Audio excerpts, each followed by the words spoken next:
Oi, tudo bem? Meu nome é Henrico e você está escutando o Gêmeos em Prosa, um podcast em que dois irmãos gêmeos se reúnem para falar sobre coisas. Oi, pessoal, Julia aqui.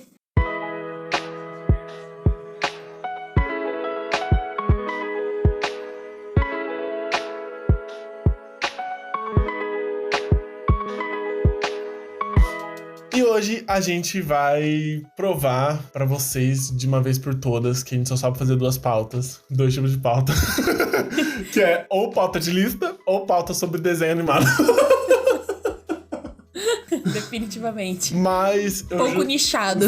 Um pouquinho só. Mas eu juro pra vocês, né? Nós juramos pra vocês que a intenção inicial não era fazer isso. Mas uma coisa entrou no nosso caminho chamada Gato de Botas 2, O Último Pedido. Que eu tinha quase na minha cabeça que o nome no Brasil tinha ficado O Último Desejo. Você sabia que o nome do filme é O Último Pedido, não O Último Desejo? Que estranho. Pois é. Faz muito mais sentido ser desejo. É, e soa muito melhor, não é? Uhum. E Gato de Botas 2 é aquele filme que foi o que aconteceu com o Tony Red também, que é aquele filme que eu e a Julia a gente assistiu separados, que a gente gostou muito e que a gente não conversou nada. Então, é verdade. Vai ser um experimento muito legal. A gente tem outras ideias de pautas diferentes para explorar ao longo aí dos próximos episódios do podcast que virão. Porém, eu acho que essa conversa vai ser bastante especial. E né? inevitável. E inevitável. A gente precisa falar sobre isso. A gente ainda não falou desse filme, pessoal. A gente tá precisando. Sim. A gente precisa extravasar. E é pra isso que este podcast existe. A gente esperou pra vocês acompanharem com a gente. Exato.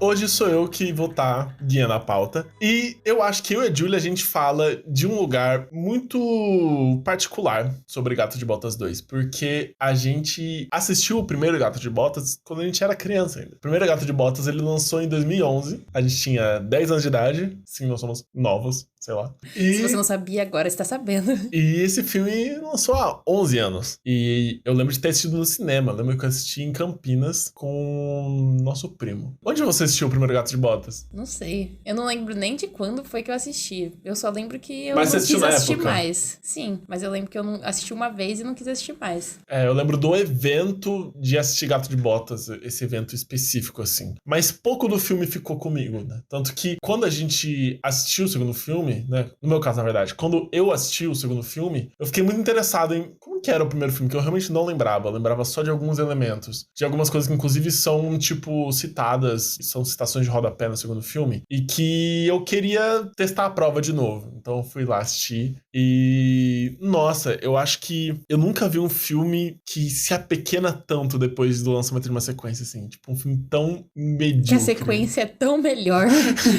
É, mas é um filme medíocre mesmo, assim. Esse filme, na verdade, ele é um prólogo, né? Ele lançou um ano depois do Shrek para Sempre, que foi o último filme do Shrek. Então eu acho que esse filme, ele foi lançado muito num movimento de tentar reaproveitar ao máximo a Galinha dos Ovos de Ouro. Desculpa a referência, porque a Galinha dos Ovos de Ouro tá nesse filme. Da Galinha dos Ovos de Ouro do Shrek. E aí pegar esse Gato de Botas, que é um personagem aclamado no filme, que é um personagem que, na verdade, eu nem me importava muito no filme do Shrek dele, mas ele é um personagem muito marcante, né? Ah, é um personagem que fez muito sucesso, tanto é que ele se manteve nos outros filmes, né? Ele virou parte da família. Ele, em teoria, era uma ponta, né? No segundo. É. Tanto que ele nem tá no primeiro. Ele era só, tipo... Ele tava só como caçador de recompensas, né? Ele foi contratado pra matar o Shrek. Nossa, eu não lembro disso. É. Eu não lembro se era matar o Shrek ou fazer alguma coisa de ruim com ele, mas eu acho que era matar o Shrek. Ele foi contratado pelo rei, só que aí ele acabou conhecendo o Shrek. Aí ele passou a fazer parte daquela família esquisita lá, que é o Shrek, o burro e o gato. Então ele fez muito sucesso. Por isso que eles quiseram aproveitar e tentar lançar um filme em cima da história dele. Porque o burro, eu acho que ele era mais um personagem bem coadjuvante, assim, tipo,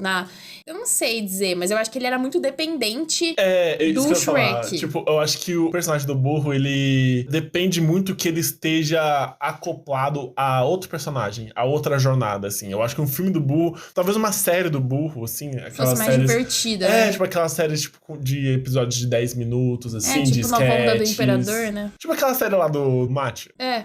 Tipo, Sim. eu acho que funcionaria, assim. A série da Nova Onda do Imperador é um bom exemplo também, né? Então, diferente do burro, ele tem um pouco mais de presença. Tipo, ele tem muita personalidade. É verdade. Ele tem uma personalidade muito forte. Então, tipo, ele é realmente muito independente. Por isso que quiseram fazer um filme dele. É, e funciona, e era uma maneira realmente de você manter a marca do Shrek viva pelo máximo de tempo que você pudesse, né? Que a DreamWorks pudesse, né? Que é a produtora de todos esses filmes. E aí, esse filme, na verdade, ele é um prólogo, não sei se você sabe, mas ele se passa antes de todos os filmes do Shrek. Sim. E é por isso que ele tem toda essa premissa de origem e tudo mais. E a história desse filme é curiosa. Você quer contar a história do filme? Você que assistiu mais recentemente? É, ok, eu assisti esse filme ontem, gente.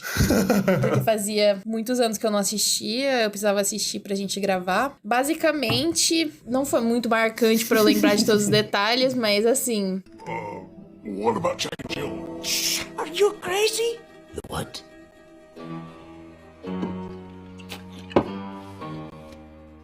The murderous outlaws Jack and Jill have gotten their hands on magic beans. Do not joke with me about magic beans.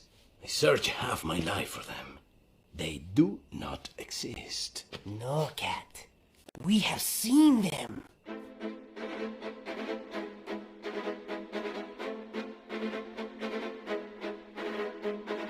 O filme começa com o Gato de Botas querendo conseguir um dinheiro pra pagar uma dívida. Ninguém fala que dívida é essa, mas ele tá atrás de, tipo, pessoas que ele possa roubar pra ele pagar essa dívida. Sim. E aí ele tá num bar e os caras falam pra ele que Jack e Jill tem os feijões mágicos do pé de feijão que chega ao céu lá onde fica a gança dos ovos de ouro. E aí o Gato de Botas vai atrás do Jack e da Jill. Só que aí, né, tem essa coisa de, tipo, ninguém rouba do Jack e da Jill, porque eles são muito violentos e grandes e tal. Aí tem aquela introdução da Jack e da Jill. Eles chegam na hospedaria, assim, imponentes, e aí, tipo, não tem lugar na hospedaria, eles atiram num cara e falam, agora tem. E aí... Pra mostrar que eles são violentos. Sim, e aí, nesse meio tempo, você é introduzido esses dois personagens, né? Que é a Kitty Patamansa e o Humpty Dumpty. É, porque aí ele vai tentar roubar os feijões, e aí a Kitty Patamansa tá lá meio que pra atrapalhar ele, né? Ela tenta roubar o feijão também, o Jack e a Jill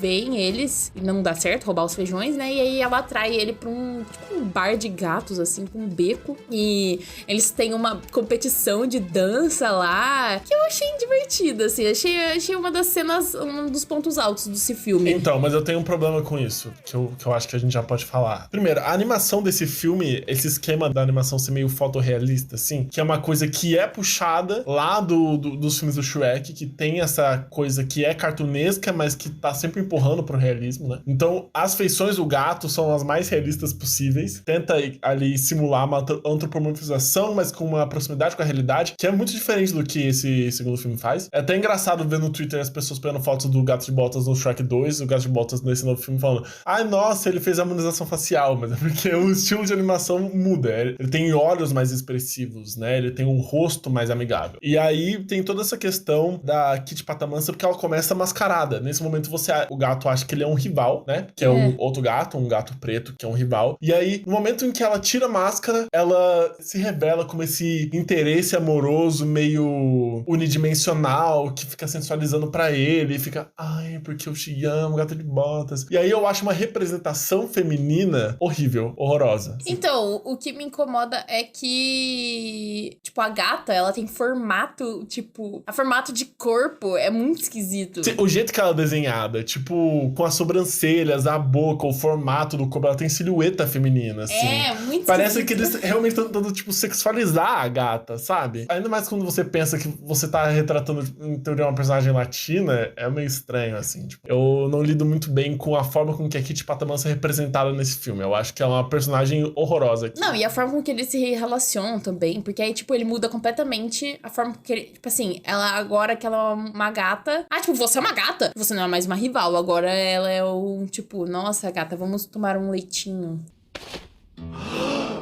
You hit me in the head with a guitar? You're a woman? I'm not sure. Por isso que eu gosto da cena da dança, porque ela ainda tá mascarada. Então é a última cena que ele tá tratando ela normal, como uma rival que ela é. E aí depois, né? É que ela tá lá realmente pra seduzir ele. Ela foi contratada pra isso, né? Sim, porque depois você descobre que ela tá trabalhando pro Humpty Dumpty, que é esse personagem. Assim, a importância dele é totalmente justificada, porque ele é um personagem que surge do além, que ninguém nunca tinha ouvido falar, e que é um chato do caralho, que tentam vender pra você que esse personagem, ele é muito importante, que ele é uma peça quer dizer, crucial na vida do Gato de Botas. E ele é chato pra caralho. O Humpty Dumpty é um personagem de fábula, né? Só que ele não é Sim. famoso aqui. Ele é um ovo enorme. Sim. É que é muito arremessado. Todos os personagens nesse filme são muito arremessados, inclusive o Gato de Botas. Porque o jeito que ele é introduzido, ele não é introduzido. Esse é o problema. Então, eu acho que o Gato de Botas funciona porque, nesse filme especificamente, foi um ano depois do último filme do Shrek. Tipo, as pessoas estão com o Gato de Botas fresco na mente. As pessoas conhecem esse personagem. Ele não precisa ser introduzido. Mas é um tratamento que não pode ser levado da mesma forma para os outros personagens. Você não pode levar em consideração que vai todo mundo falar que o Humpty Dumpty é importante nessa história e aí automaticamente o público que tá assistindo vai aceitar isso. Eu não consigo comprar essa coisa da trama de dar importância pra tudo que tá acontecendo. E aí é que vai começar essa coisa de que o Humpty Dumpty, na verdade, ele é o irmão da infância do gato, e aí vai começar a ter todo esse conto da origem do Gato de Botas, que na verdade ele é um gato órfão que foi pra uma casa foi pra um orfanato numa cidade pequena, e ele sofria bullying, e aí ele se uniu com esse ovo aí, que é esse Humpty Dumpty, que eles eram dois, tipo, underdogs, né? E aí eles meio que se identificaram, e eles tinham o sonho de viajar até os céus e conseguir plantar os feijões mágicos para conseguir encontrar o ganso que choca os ovos de ouro. Tipo, parece tudo tão conveniente, entendeu? Porque, não, é óbvio, né, que é sobre isso o filme. Listen, a day doesn't go by when I don't think about what I lost. I lost my best friend.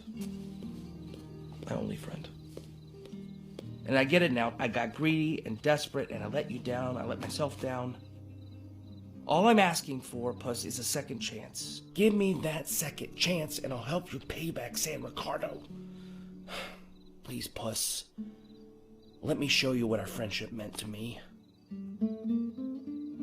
Então, o que mais me incomoda nesse filme talvez tenha sido que, tipo, o Gato de Botas nesse filme, ele com relação ao Humpty Dumpty, a relação deles, ele não parece o mesmo gato, porque ele é muito passivo. Tipo, na verdade, o sonho dos feijões não é do gato, é do Humpty Dumpty. Aí, o gato só se enfiou, aí virou o sonho deles, entre aspas. E aí, ele foi ajudando, aí ele começou a ter um pouco de protagonismo, a porcaria do ovo foi lá e ficou puto com ele, enfiou ele numa enrascada, né? Porque aí o que acontece? Ele vai... Por isso que ele tá devendo. Sim. Essa dívida que ele tem pra pagar é com a cidade. Porque o Humpty Dumpty, ele vai lá no meio da noite, chama o gato, fala que tá em apuros. E aí, na verdade, ele tá indo roubar o banco da cidade. E a hora que os guardas vão pegar eles, a carruagem quebra, cai da ponte. E aí eles perdem todo o dinheiro. Então os guardas não conseguem pegar o dinheiro de volta. E o gato sai como culpado. E o gato sai fugido e o ovo é preso. E ele continua nessa posição passiva, né? E aí o ovo fica...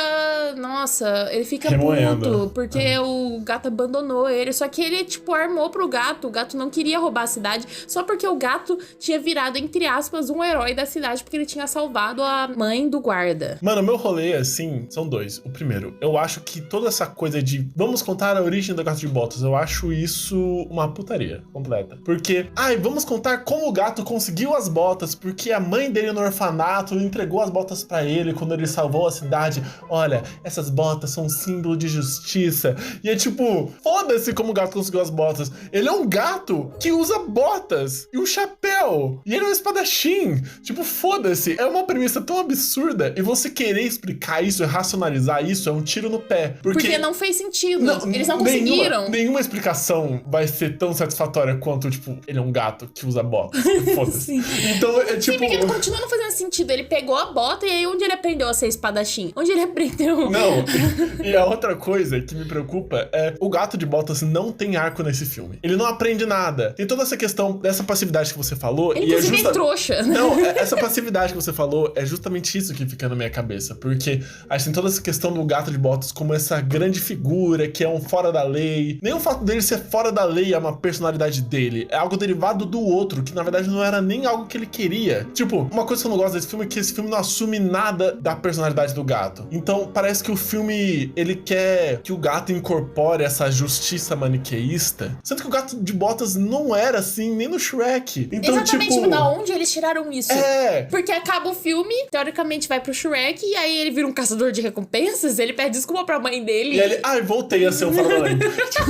Aí agora eu virei fora da lei, gostei, paguei minha dívida, mas agora eu quero ser. Tipo, o que é isso, sabe? Porra, me incomoda porque o personagem não tem nada a aprender. Por que o título é Gato de Botas? Se o Gato de Botas, ele não tem protagonismo nem na própria jornada. Ele é o tempo todo manipulado. Exato, ele não fez nada pro Humpty Dumpty. O problema, a primeira treta, que foi o que gerou tudo ao redor, é teoricamente um bagulho que ele fez de errado, abandonar o ovo. Tá. Que ele não tava errado porque o ovo foi filho da puta com ele. Aí, ele vai lá, encontra o ovo, aí o ovo pede ajuda dele pra achar os feijões. Aí, ele, apesar de não confiar, entre aspas, no ovo mais, vai lá, ele aceita. Muito fácil, ele aceita. Ele fala, tipo, não. Aí o ovo pede 3 vezes, ele, tá bom, vamos então. Porque o filme precisa andar, né?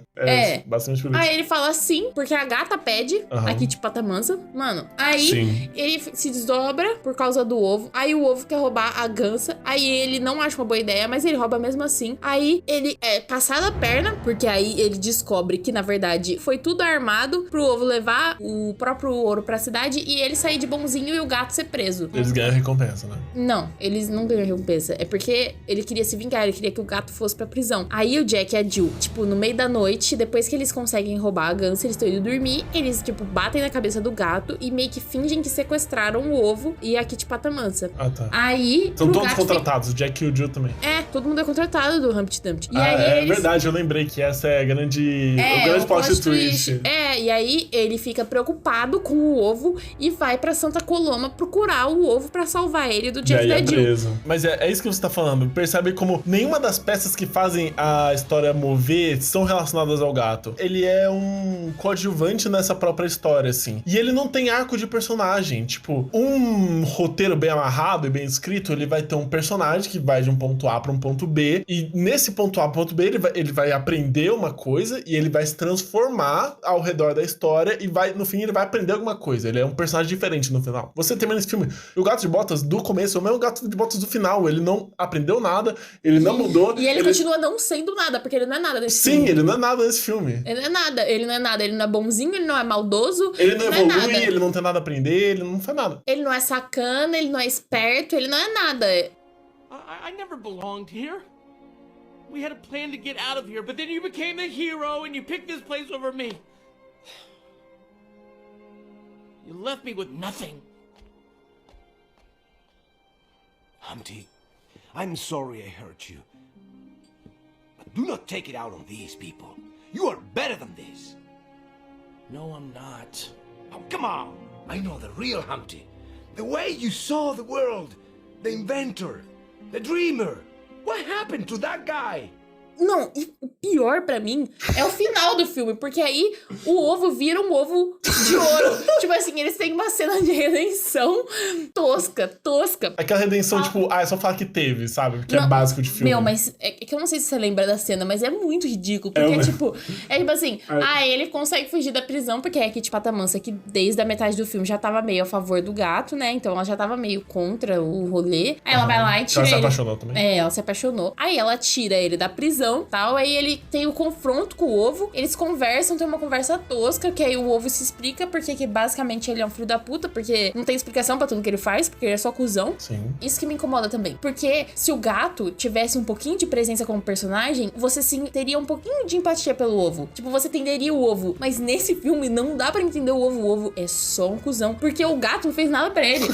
O gato, a única coisa que ele fez foi não querer roubar mais. Sim. Só. Tipo, ele não fez nada de errado. Aí eles têm uma conversa super tosca. Ele fala que ele nunca foi pertencente, que ele nunca se sentiu pertencido à cidade, que ele não era de lá. Mas, tipo assim, quando que a gente descobre que ele pertence ou não pertence? Porque não mostra eles também no orfanato. Porque se fosse pra apresentar Aquele eles no flashback orfanato... de 5 minutos, né? É um flashback de 5 minutos, não dá pra entender qual é a relação do ovo com o orfanato, qual é a relação do gato com o orfanato. A gente só sabe que o gato... A gente só sabe que o gato gosta do orfanato porque ele fica falando da mãe dele lá, porque ele quer pagar a dívida. Aí, eles têm uma conversa tosquíssima. O gato fala... Eu nem lembro o que ele fala, mas eu lembro que eu achei muito tosco. Que ele fala, tipo, umas 3 palavras pro ovo, aí o ovo fica, tipo... realmente, eu fui muito errado. Vamos lá, eu vou te ajudar. Não existe tipo, investimento emocional em nada nesse filme, né? Você não tem vontade de chorar com nossa conversa profunda. Ele, tipo, convence o ovo a virar bonzinho, e aí o ovo tem o arco de redenção dele tosco de 2 minutos, porque aí ele vai tá pra morrer. Aí o gato fala que ele tem um coração de ouro, só porque ele cai do penhasco e vira um ovo de ouro. Aí você fica, tipo... E nada do que ele fez no filme comprova que ele tem um coração de ouro, tipo, nada. Você não consegue acreditar. Ele não tem um coração de ouro, porque não mostra isso. É um filme tão pequeno, eu acho ele um filme meio claustrofóbico. E aí os personagens da cidade também, eles são, tipo, todos insuportáveis, assim. Nada te dá investimento emocional. Eles não são nada. Mas, tipo... Eu não acho que eles são alguma coisa. Eu não acho que eles são insuportáveis. Eu só acho que eles não são nada. Eles não existem. É tipo assim, um guarda vai prender o gato. Ele não tem personalidade. Ele tá lá pra ser um guarda. Nem a mãe dele tem personalidade. A mulher da... A mãe só fica, meu pequenito. E é isso. E pequeno. E pequeno. Tipo, todo mundo lá só serve pra isso. Quem tem personalidade, entre aspas, deveria ter, mas não tem, né? É o gato, o ovo e a Kitty Patamansa. Só que aí o que me incomoda também é justamente essa redenção tosca do ovo. Porque, tipo, se eles tivessem abraçado a maldade do ovo, é uma coisa, mas não. No final, faltando 2 minutos pra acabar o filme, eles decidem fazer um arco de redenção pro ovo. No final ele tem um coração de ouro. Tipo, não, sabe? Já que você ficou esse tempo inteirinho fazendo o ovo ser um cuzão sem motivo nenhum, assume que ele é um cuzão sem motivo nenhum, então. Sim. E aí eles fazem um arco de redenção de 2 minutos, que não é um arco de redenção, porque é tosco, você não sente nada. Você fica tipo, nossa, merecia morrer mesmo, não tinha vontade que ele vivesse. Sim. Se ele vivesse, eu ia ficar triste.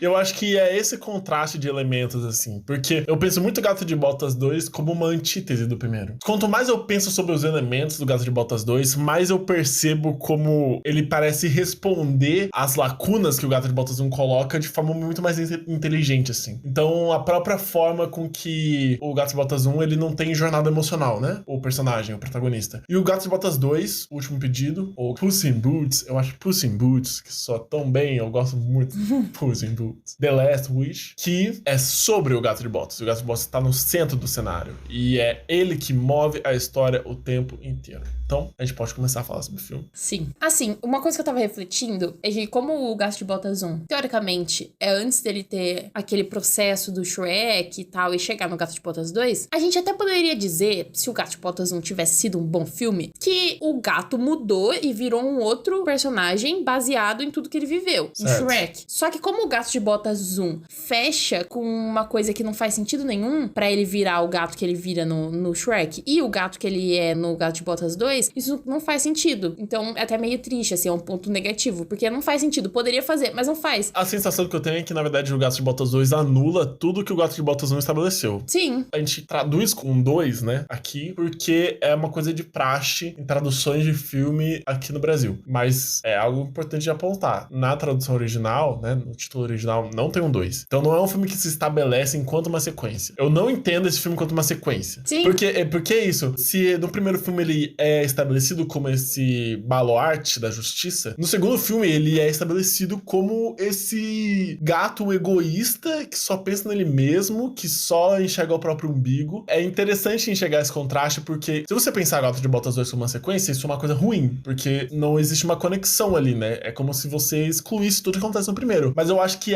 o fato deles não se prenderem ao primeiro que faz com que esse filme possa ter liberdade, ser bom, e ter liberdade pra criar as próprias asas, entendeu? Sim.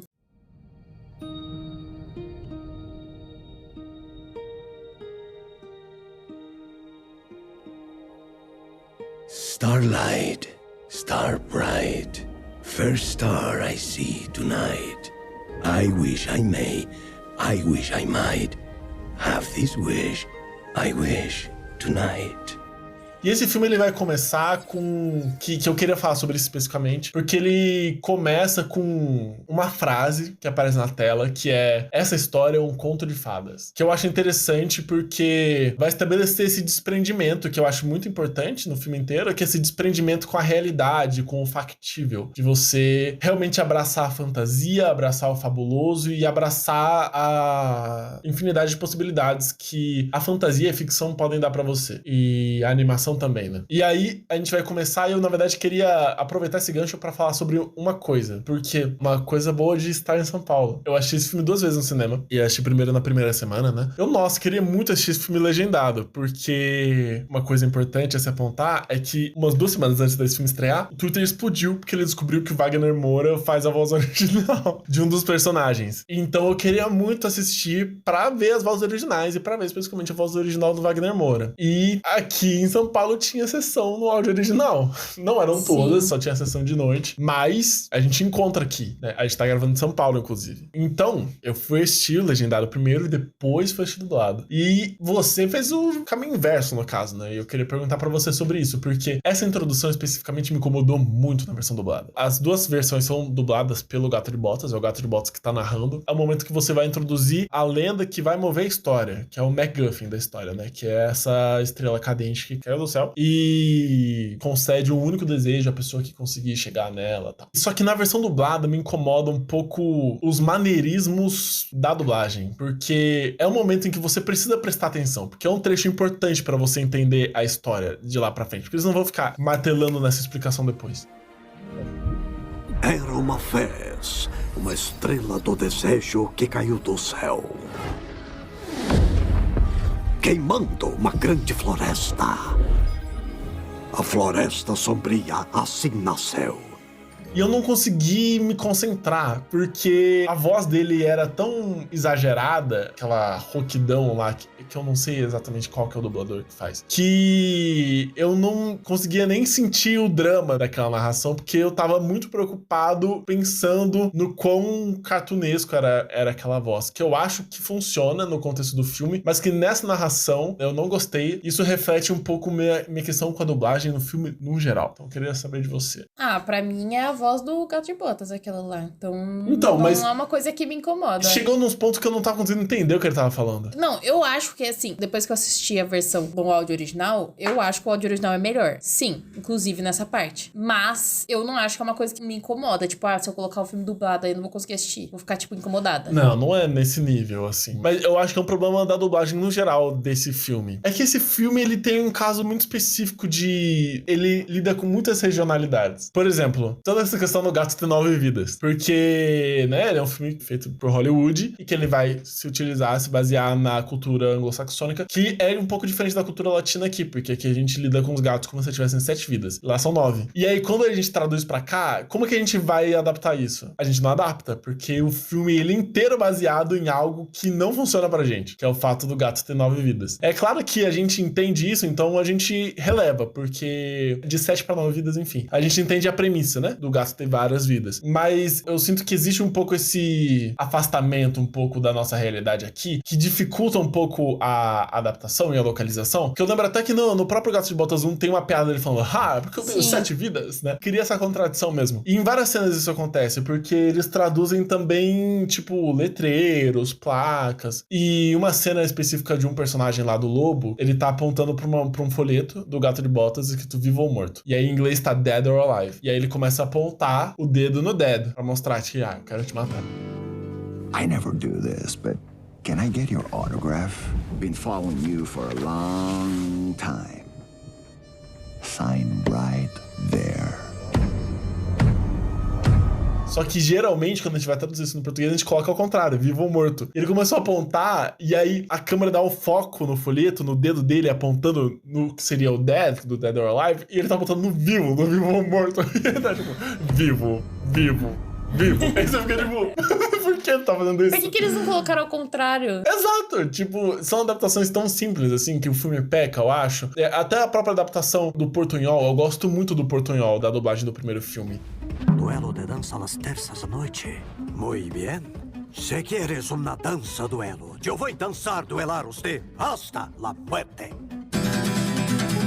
o espanhol é uma língua muito próxima da nossa. Então é fácil pra gente entender o que ele tá falando a partir do espanhol. Então ele junta não só os maneirismos, como palavras em espanhol mesmo, no meio. Se fuzueia, assim, que eu acho muito criativo. E nesse filme eles não fazem isso. Porque no inglês eles misturam bastante, mas é algo mais pontual. É porque o inglês e o espanhol são línguas mais afastadas. É, porque então... aí fica até esquisito, né? É, a ideia maior, quando eles falam espanhol, é o contraste entre o inglês e o espanhol. É eles falarem espanhol. Exato, que olha só, tipo, uma língua diferente, que dá esse choque. Só que pra gente é uma língua muito próxima, então ficar fazendo isso não funcionaria. Só que nesse filme, eles não criam essa adaptação. Então ele tá falando português o tempo todo, e às vezes ele junta uma palavra em espanhol aleatória, e eu acho que é muito pobre, assim, quando eu penso nas possibilidades, saca? Eu acho que é isso que mais me incomoda, eu diria. Ah, não é uma coisa que me incomoda. Eu acho que realmente a dublagem do primeiro filme, ela é melhor que essa, mas também porque... É isso, o jeito que o dublador do Gato de Botas aqui no Brasil, ele fala, é realmente bem enrolado. Então, mas é o estilo dele, eu entendo, porque é um personagem que Sim, tem mas eu estilo gosto, cartunesco. mas eu gosto disso.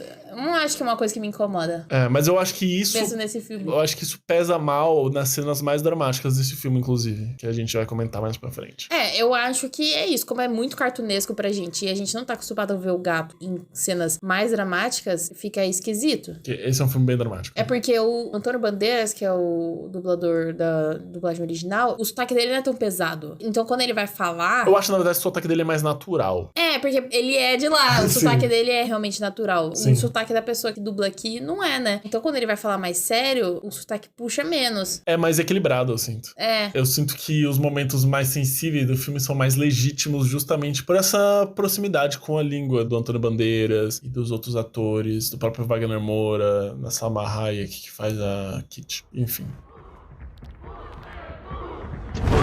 Welcome to my fiesta! Make yourself at home, yeah! E aí a gente passa disso pra sequência inicial, que é uma das melhores coisas que eu já assisti na minha vida. Ela tem a intenção de apresentar o personagem. Então eu acho isso interessante, porque a gente tá há 11 anos sem ver o Gato de Botas. Então não dá mais pra fazer igual ao primeiro filme e fingir que todo mundo conhece o Gato de Botas. Então eles criam uma sequência de 15 minutos, mais ou menos, inteira, pra introduzir o personagem pra você. Quem é esse personagem, qual a personalidade dele, como ele se enxerga, como os outros o enxergam. E eles vão fazer tudo isso por um número musical, que eu acho incrível. Sim, essa música é muito boa.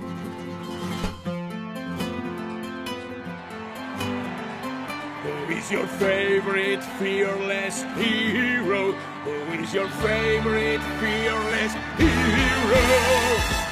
Eu acho muito interessante como eles criam essa dicotomia, assim. Na letra ele fala que ele é um representante da justiça, porque ele é o defensor do povo, e ao mesmo tempo ele é um fora da lei. Who's the gato who rolls the dice and gambles with his life? Who's ever been touched by a blade? Who's in boots is never afraid?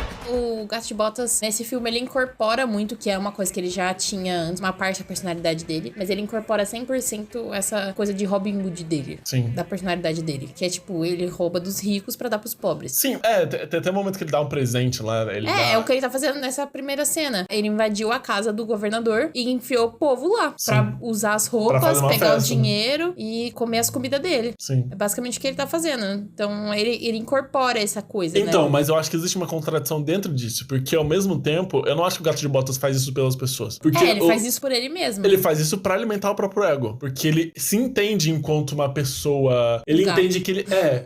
ele entende que precisa estar nessa posição pra ser respeitado e pra ser alguém, né? Isso vai ser mais aprofundado depois. Então é interessante como ele, na verdade, olha pras pessoas e ele fica meio tipo... É isso, sabe? Vocês estão me servindo. Tem até um momento lá que ele vai falar pro pessoal da cidade, ele confunde o nome da cidade, tipo... Aquelas pessoas não são importantes pra ele. Ele tá lá pra alimentar o próprio ego. Ele tá lá pra... Literalmente pra continuar sendo o herói. E a população responde a isso, né? Tem essa questão mesmo, porque o aparato do Estado odeia ele, mas a população reverencia ele. Ele pisa na cabeça da criança e a criança, meu Deus, ele pisou na minha cabeça. E a gente nunca mais vai limpar o pai. And we will never wash it again. Isso é uma coisa que dá pra, inclusive, é uma das únicas coisas que dá pra puxar de gancho do que foi o primeiro filme. Porque o primeiro filme acaba assim. Ele salva a cidade da Gansona lá. E aí, todo mundo da cidade tá referenciando ele e ajudando ele a fugir da polícia. Porque apesar dele fazer isso, a polícia quer prender ele. Então, isso é uma das únicas coisas que eu acho que eles resgatam de fato. Porque realmente ele continua fazendo isso. Que passou a ser parte da personalidade dele. Eu vou ajudar o povo, mas vou estar contra a máquina do Estado. Basicamente. E aí, é interessante porque as próprias atitudes imprudentes dele, quando o governador volta, são que colocam a população em perigo. Porque ele vai reanimar aquele gigante lá e vai criar toda aquela sequência de animação que é completamente incrível. E a luta, assim. A luta, porque a DreamWorks, ela sempre foi muito boa em coreografar ação. A DreamWorks é ótima coreografando ação. Desde Shrek, e aí depois eles vão explorar isso mais em Kung Fu Panda, e depois em Como Treinar Seu Dragão. Eles são muito bons nisso, e eles focam muito nisso. E fazia muito tempo que eu não via um filme da DreamWorks de ação. E esse é um filme que tem muita ação. E essa primeira sequência, eu acho que é uma das melhores sequências que a DreamWorks já fez. Nossa, sério, palmas para a pessoa que cuida dos efeitos visuais desse filme. Eu gosto muito, porque é um filme muito inspirado nessa vanguarda aranha-verso, assim. Sim. Que tem vários filmes que vêm disso. Tem muita cor, tipo assim, ele se movimenta o braço e fica o rastro do movimento do braço, sabe? Uma coisa tipo, sei lá. Tem uma questão legal. de diferença de taxa de quadros, né? Que na verdade é uma coisa até que me incomoda um pouquinho, no sentido de que eu acho que eles tinham que ter assumido a taxa de quadros mais baixa. A taxa de quadros geralmente de um filme de animação é 24 quadros por segundo, né? Que seria 24 desenhos por segundo, que cria essa sensação de fluidez, né? E aí o que o Aranhaverso fez e que ditou e que virou tendência é colocar em 16 quadros, se eu não me engano. Que aí dá essa sensação, no caso do Aranhaverso, dava essa sensação de quadrinho, né? Como se você visse um quadro por vez, e aí te dá essa sensação de que cada movimento fosse uma imagem só. Só que ao mesmo tempo cria isso, só que junto com a fluidez, e aí cria uma sensação plástica muito legal. E esse filme, ele vai utilizar isso a favor dele, só que ele vai usar só nas cenas de ação. Acho que ele deveria ter assumido isso pro filme inteiro. Mas é muito, muito, muito, muito bom. E eu gosto muito como os efeitos da fumaça que vai sair, da faísca que vai soltar, vai ser sempre uma coisa que é desenhada em animação tradicional, pra dar essa sensação de que realmente, você tá vendo um quadrinho, talvez, ou um desenho que uma criança tá fazendo, que dá essa sensação muito lúdica da coisa. Eu acho muito divertido. Eu acho que essa é uma diferença muito grande, que esse Gato de Botas 1 dá essa sensação muito protocolar da coisa. Esse filme, eu sinto muito coração nele o tempo inteiro. Essa cena especificamente, eu sinto muito que tava todo mundo se divertindo fazendo. Todo mundo tava acreditando muito no que tava fazendo, e aí... E ela é cômica, ela traz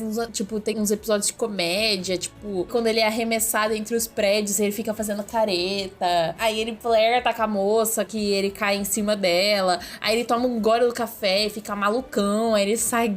Sim. Vira aquele gato agitado, assim. E eu gosto que ele mistura umas características de gato nesse filme. Que eu acho que não foi tão marcante pra mim no primeiro filme. Mas esse filme, tipo, as cenas que eles levam susto, tanto ele aqui de Patamans, eles, tipo... Eles miam mesmo. Eles miam, eles fazem... Tipo, os pelos ficam oriçados. Eu acho isso divertido. Como se eles fossem sempre antropomorfizados e aí, do nada, eles são gatos. Não, eu sou só um gato, entendeu? Eles são, tipo, um lembrete. Não, é só um gato, não é um ser humano. E até uma coisa que... dessa questão do estilo de animação, que eu vejo muita gente se preocupando com isso. Claramente, assim, é uma coisa que a indústria enxergou, que decidiu que vai começar a investir. E que pode, talvez, no futuro... Virar um incômodo. Virar um cômodo, virar um clichê mesmo, sabe? O estilo começar a se saturar. Mas eu gosto porque o Gato de Botas, ele usa essas ideias, mas pra criar uma animação original. Tipo, o estilo do Gato de Botas eu acho muito único. Eu não vejo o Aranhaverso quando eu assisto Gato de Botas, eu vejo Gato de Botas. Eu não acho que Gato de Botas é um filme derivativo. Ele usa essas inspirações de forma muito inteligente. Inclusive, por esse motivo é que não me incomoda que eles não assumiram a questão dos quadros durante todo o filme, de diminuir a quantidade de quadros, porque pra mim não pareceu nem um pouco uma cópia. Pareceu que era uma animação realmente específica, tipo, é ela por si só, tipo, não parecia que eles estavam tentando copiar, entendeu? Sim. Então, eu gostei disso. Eu não falei nada aquela hora que você falou, mas eu gostei de eles não terem assumido os quadros, porque deu essa variação, assim, tipo, o filme tá um pouquinho mais monótono, aí começa a cena de ação, aí ele muda a quantidade de quadros, aí você fica meio, opa! Que essa delimitação, na verdade, das cenas de ação pra cenas de drama e de relação de personagem, tipo, você percebe pelo visual do filme quando isso muda, assim. Sim, verdade. Gracias, Delmar. You've been great. Get home safely. Good night. You're still here? Okay. One more number. I call this one The Legend Will Never Die. E aí, o Gato de Botas, né, derrota esse gigante, esse final triunfante, e que, apesar do final triunfante, ele morre. Eu acho interessante, porque ele morre pela própria insistência dele em ser ovacionado, em alimentar o ego dele. É porque ele poderia ter ido se ele tivesse embora. ido embora, acabou. Mas não, ele, tá bom, já que vocês querem e tal, vou continuar alimentando meu ego aqui, vou continuar sendo ovacionado, vou continuar recebendo os elogios, e aí, cai o sino na cabeça dele. E aí que a gente descobre a premissa da coisa toda. Eu achei muito legal eles incorporarem isso na narrativa, né? A gente tinha comentado o negócio das 9 vidas, que é, o gato literalmente tem 9 vidas. E aí ele gastou as 8 deles, e agora ele só tem uma. E aí o que ele vai fazer? E aí tem todo esse trecho de mostrando toda a sequência de vezes em que ele Morreu. em que ele morreu. E eu acho muito interessante como Nossa, são acho sempre muito divertido. as mortes, são mortes muito divertidas e são mortes muito imprudentes. Que assim, ele não estava em real ameaça. Tipo, eu penso muito naquela cena lá dele comendo os mariscos. E ele, tipo, tem alergia, ele olha assim, ele fica tipo,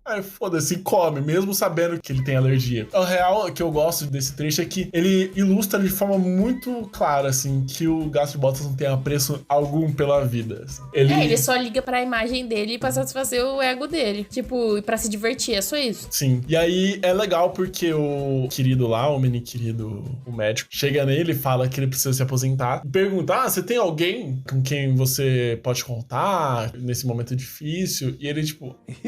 I am Puss in Boots, loved by one and all. Anyone in particular? I mean, how could I possibly choose? Tenho tantas pessoas, todos me amam, como eu poderia escolher? Que no fim das contas é que ele é um solitário do caralho. Sim. Ele não tem ninguém na vida dele, todo mundo que ele tinha na vida, ele se afastou. Mas eu acho engraçado, eu estranhei isso depois que eu vi o primeiro filme. Eles não fazem nenhuma alusão à mãe do orfanato. No primeiro filme ela é a mãe dele, ele só fala dela, ele ama ela com todas as forças. E aí nesse filme, tipo, eles ignoram por completo. Então, mas eu discordo, porque a gente vai falar disso mais pra frente, mas tem um trecho específico com um flashback em que o Gato de Botas, ele tá vendo o passado dele, e aí começa a vir vários flashes da vida dele, inclusive da mãe dele dando as botas pra ele. Então eu acho interessante, apesar de todo esse conceito de a mãe dele, que cuidava dele no orfanato, dar botas pra ele, falar as botas da justiça, e essa é a origem de um gato que usa botas, ser completamente patética, eles não excluem isso, eles não descartam isso. Eles querem criar o próprio legado, mas eles, tipo, respeitam muito o que foi feito no primeiro filme. Apesar de ser um filme muito independente, que não depende disso. Então, esse trecho do flashback, ele me chamou a atenção por causa disso. Eu fiquei tipo, que legal. Não, eu achei legal também, só que eu discordo um pouco. Eu acho que eles ignoram, sim. E tá tudo bem ignorar. Porque é isso, no primeiro filme o Gato de Botas é nada. Mas, tipo, ele nem pensou, nem passou pela cabeça dele, tipo, ir junto da mãe dele, que era, tipo, tudo pra ele no mas primeiro filme. Mas eu não sei se você lembra no primeiro filme, mas o Gato de Botas, ele meio que continua sendo visto como fora da lei pela cidade. Policial. Sim, mas ele é fora da lei em todos os lugares. Não é uma justificativa, eu acho. Eu acho que eles só ignoraram que ele tinha muitos sentimentos fortes pela mãe dele. É como se ele agora, diferente do primeiro filme, ele só ligasse pro próprio ego e todo mundo me ama. E ele não tem nenhum amor sincero por ninguém ali. Então, ok. Eles abraçam isso durante o filme, porque mostra depois a relação dele com a Kitty, né? Porque termina o primeiro filme com eles meio que juntos, meio que tipo, vamos nos encontrar de novo. Mas ele ignora, sim, porque no primeiro filme ele é um gato super amoroso. Ele tem muito respeito e carinho pela mãe dele. E aí nesse filme ele, tipo, nem lembra que a mãe dele existe. Que eu acho que foi uma coisa que depois de ter visto o primeiro filme me incomodou um pouco nesse, porque aí a primeira vez que eu vi esse filme, fazia muito tempo que eu não vi o outro. Aí agora que eu vi o outro, eu fiquei assim, e a sua mãe, mano? Tipo, mano, e a mãe? Você fez todo aquele fuzuê por causa da mãe pra pagar a porra da dívida e aí agora você nem lembra dela pra se aposentar e morar na casa dela? Tipo, ou ela não era importante pra você? Então isso me incomodou um pouco. A gente não sabe também, porque se passaram muitos anos, talvez ela tenha morrido, sei lá. Não sei, mas eles não explicam nada. Retire. You are too good looking to retire.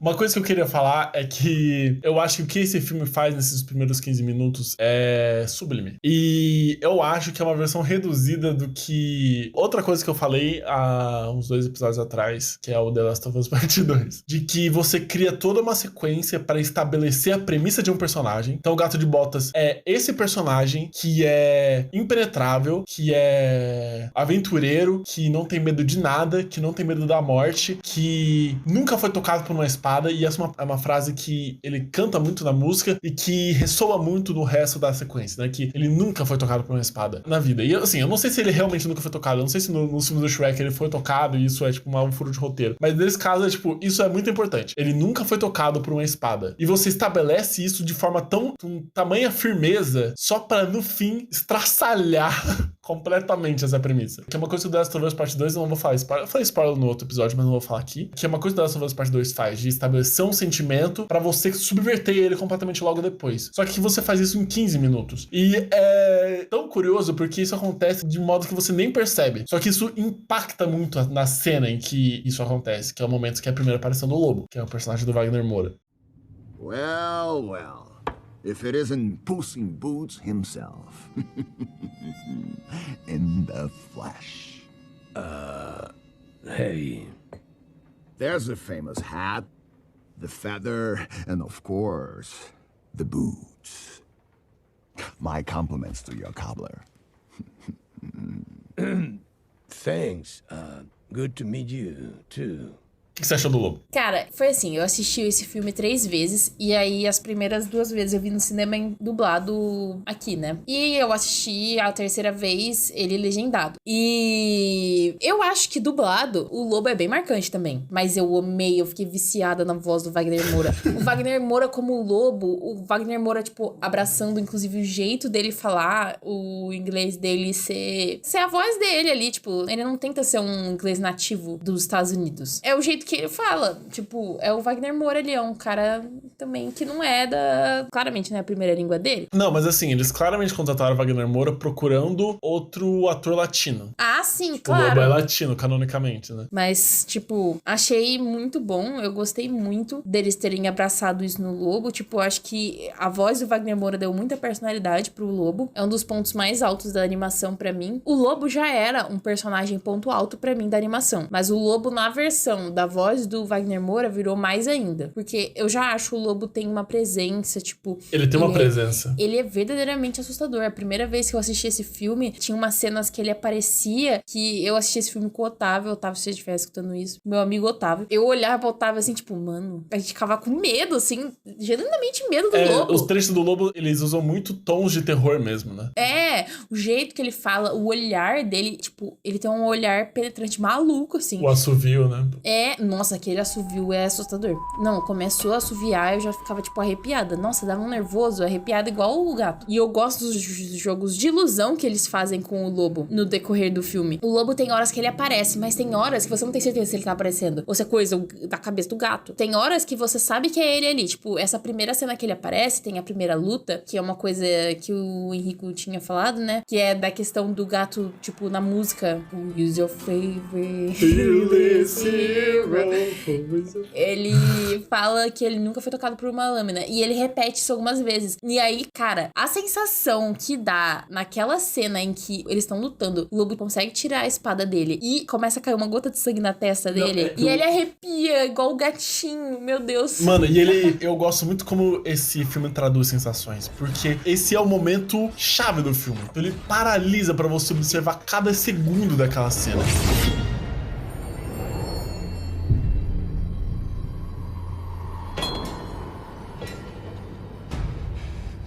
E aquela cara perturbadora do Lobo com a foice na mão e o gato sendo atingido e aquela tela inteira vermelha, aquele vermelho sangue, tipo, invadindo a tela. E você vê a espada caindo no chão e no momento que a espada cai no chão, o vermelho sai, tipo, você volta à realidade e você só vê o sangue caindo. E assim, não é gráfico, né? Tipo, você geralmente não vê sangue em desenho animado, né? Em filmes infantis. Mas, tipo, não é gráfico, é tipo um sangue caindo. E é um sangue, você sente o impacto daquilo. É aqueles focos fechados que eles dão no braço, nos pelos, quando eles começam a subir, no olho do gato, quando ele começa a ter os flashbacks da visão deles do passado, as vidas dele começam a passar diante dos olhos dele. E você sente aquele medo, assim. E eu acho que é ainda mais impactante quando o Lobo afirma, tipo... I just love the smell of fear. Porque aí, tipo, você já tá pensando, meu Deus, ele tá com medo. Porque aí você tá com medo. E aí o lobo fala que ama cheiro de medo. Porque, tipo assim, parece que o lobo tá sentindo cheiro de medo de todo mundo. Porque todo mundo tá com medo, junto com o gato. Porque a cena é tão forte que ela consegue transmitir isso pra quem tá assistindo. Tipo, eu genuinamente tava com medo. Eu, nossa, meu Deus. Sentindo o medo dele, assim, sentindo o arrepio dele. Porque é muito impactante. E é isso que eu digo sobre você destruir completamente uma premissa que você estabeleceu de forma tão irredutível em outro momento, no começo, na primeira sequência. O Gato de Botas fala tantas vezes que ele não tem medo de nada, e aí quando o lobo fala, eu adoro o cheiro de medo, aquilo bate no fundo da sua alma. Eu gosto muito como, e aí a gente vai trazer isso mais pra frente no episódio, mas eu gosto muito como tudo nesse filme se costura. Nenhum elemento que esse filme estabelece é por acaso. Sim. Tudo tem papel dentro da narrativa e para a trajetória e a jornada dos personagens. Tipo, tudo vai voltar, tudo tem um motivo pra estar acontecendo. Tudo vai retornar em algum ponto. Tem um bom ponto, é verdade. Não tinha parado pra pensar nisso, mas é verdade. Sim. Nada é por acaso no filme.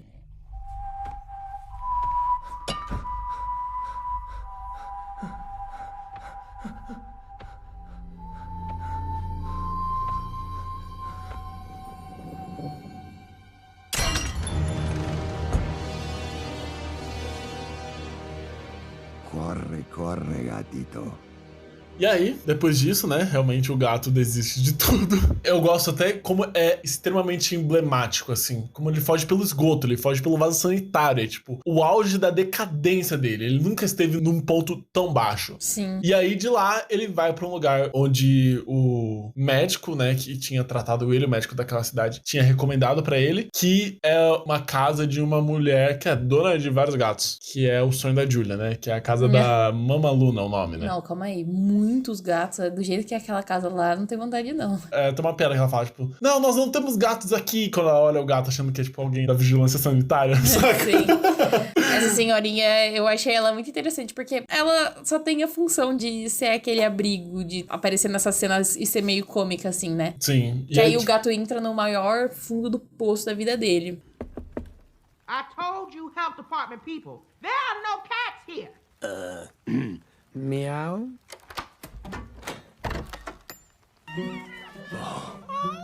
You're not from the health department, are you? No, you're not. We better get you inside because, baby, they are always watching. I am Mama Luna, and this is my home. And now it's your home, too. Your forever home. Eu acho interessante, porque eles brincam mesmo com essa questão da antropomorfização, porque ele tem que aprender a ser gato. É verdade. Então ele tem que mijar e cagar na areia, ele precisa comer ração igual a todo mundo, ele precisa se readaptar a fazer tudo que um gato precisa fazer, assim. Não, e ela jogando spray d'água nele, eu acho muito engraçado. Sim. A única coisa que eu vou falar que eu não gosto, que ele entra nessa decadência, é que eu não gosto daquela barba. Tipo, que porra é aquela, entendeu? Não, eu achei esse negócio da barba muito interessante, porque... Eu não gostei. Quando eu vi a barba, eu pensei assim, é uma piada, né? É uma piada pra esse trecho, pra eles mostrarem visualmente a decadência. Sabe igual, tipo, em animações da Hanna-Barbera, que é tipo, o personagem explode, ele fica todo preto em cinzas, assim, ele... E aí, tipo, 5 segundos depois, ele, tipo, se chacoalha e volta ao normal. Eu pensei que ia ser uma coisa assim. Eles usam a barba pra representar a decadência dele, e aí, depois ele vai voltar normal. Mas não, a barba vai ficar metade do filme. É, isso que me incomoda, não é a barba como mas eu acho isso super interessante, porque eu acho, não sei nem se a palavra é corajoso assim, mas eu acho uma proposta interessante do filme, dele não ficar preso a esses signos. Então, por exemplo, a espada do gato é muito emblemática pro gato. Que a gente pensa na espada de esgrima, a gente pensa no gato. E ele não usa essa espada o filme inteiro, ele só vai pegar ela no final, no último trecho. Inclusive, toda a questão do filme é que ele não tem a espada. Sim. Então, é interessante isso, como eles não ficam presos a esses signos de que, a espada não faz o gato ser o gato. A gente, na verdade, vai mostrar que é justamente o contrário. E a mesma coisa com a barba, porque a barba, depois, ela vai ser, mais pra frente, utilizada como uma maneira de conectar ele com a Kate Patamansa, né? Mas aí a gente pode falar disso mais pra frente. Porque nesse trecho, na verdade, que é, inclusive, o primeiro momento que ele aparece com a barba, a gente vai conhecer o outro personagem coadjuvante, né? Que é o tal do Perito. You're a talking cat? I'm a talking cat. Let's talk. I'd rather eat. Oh, not a problem.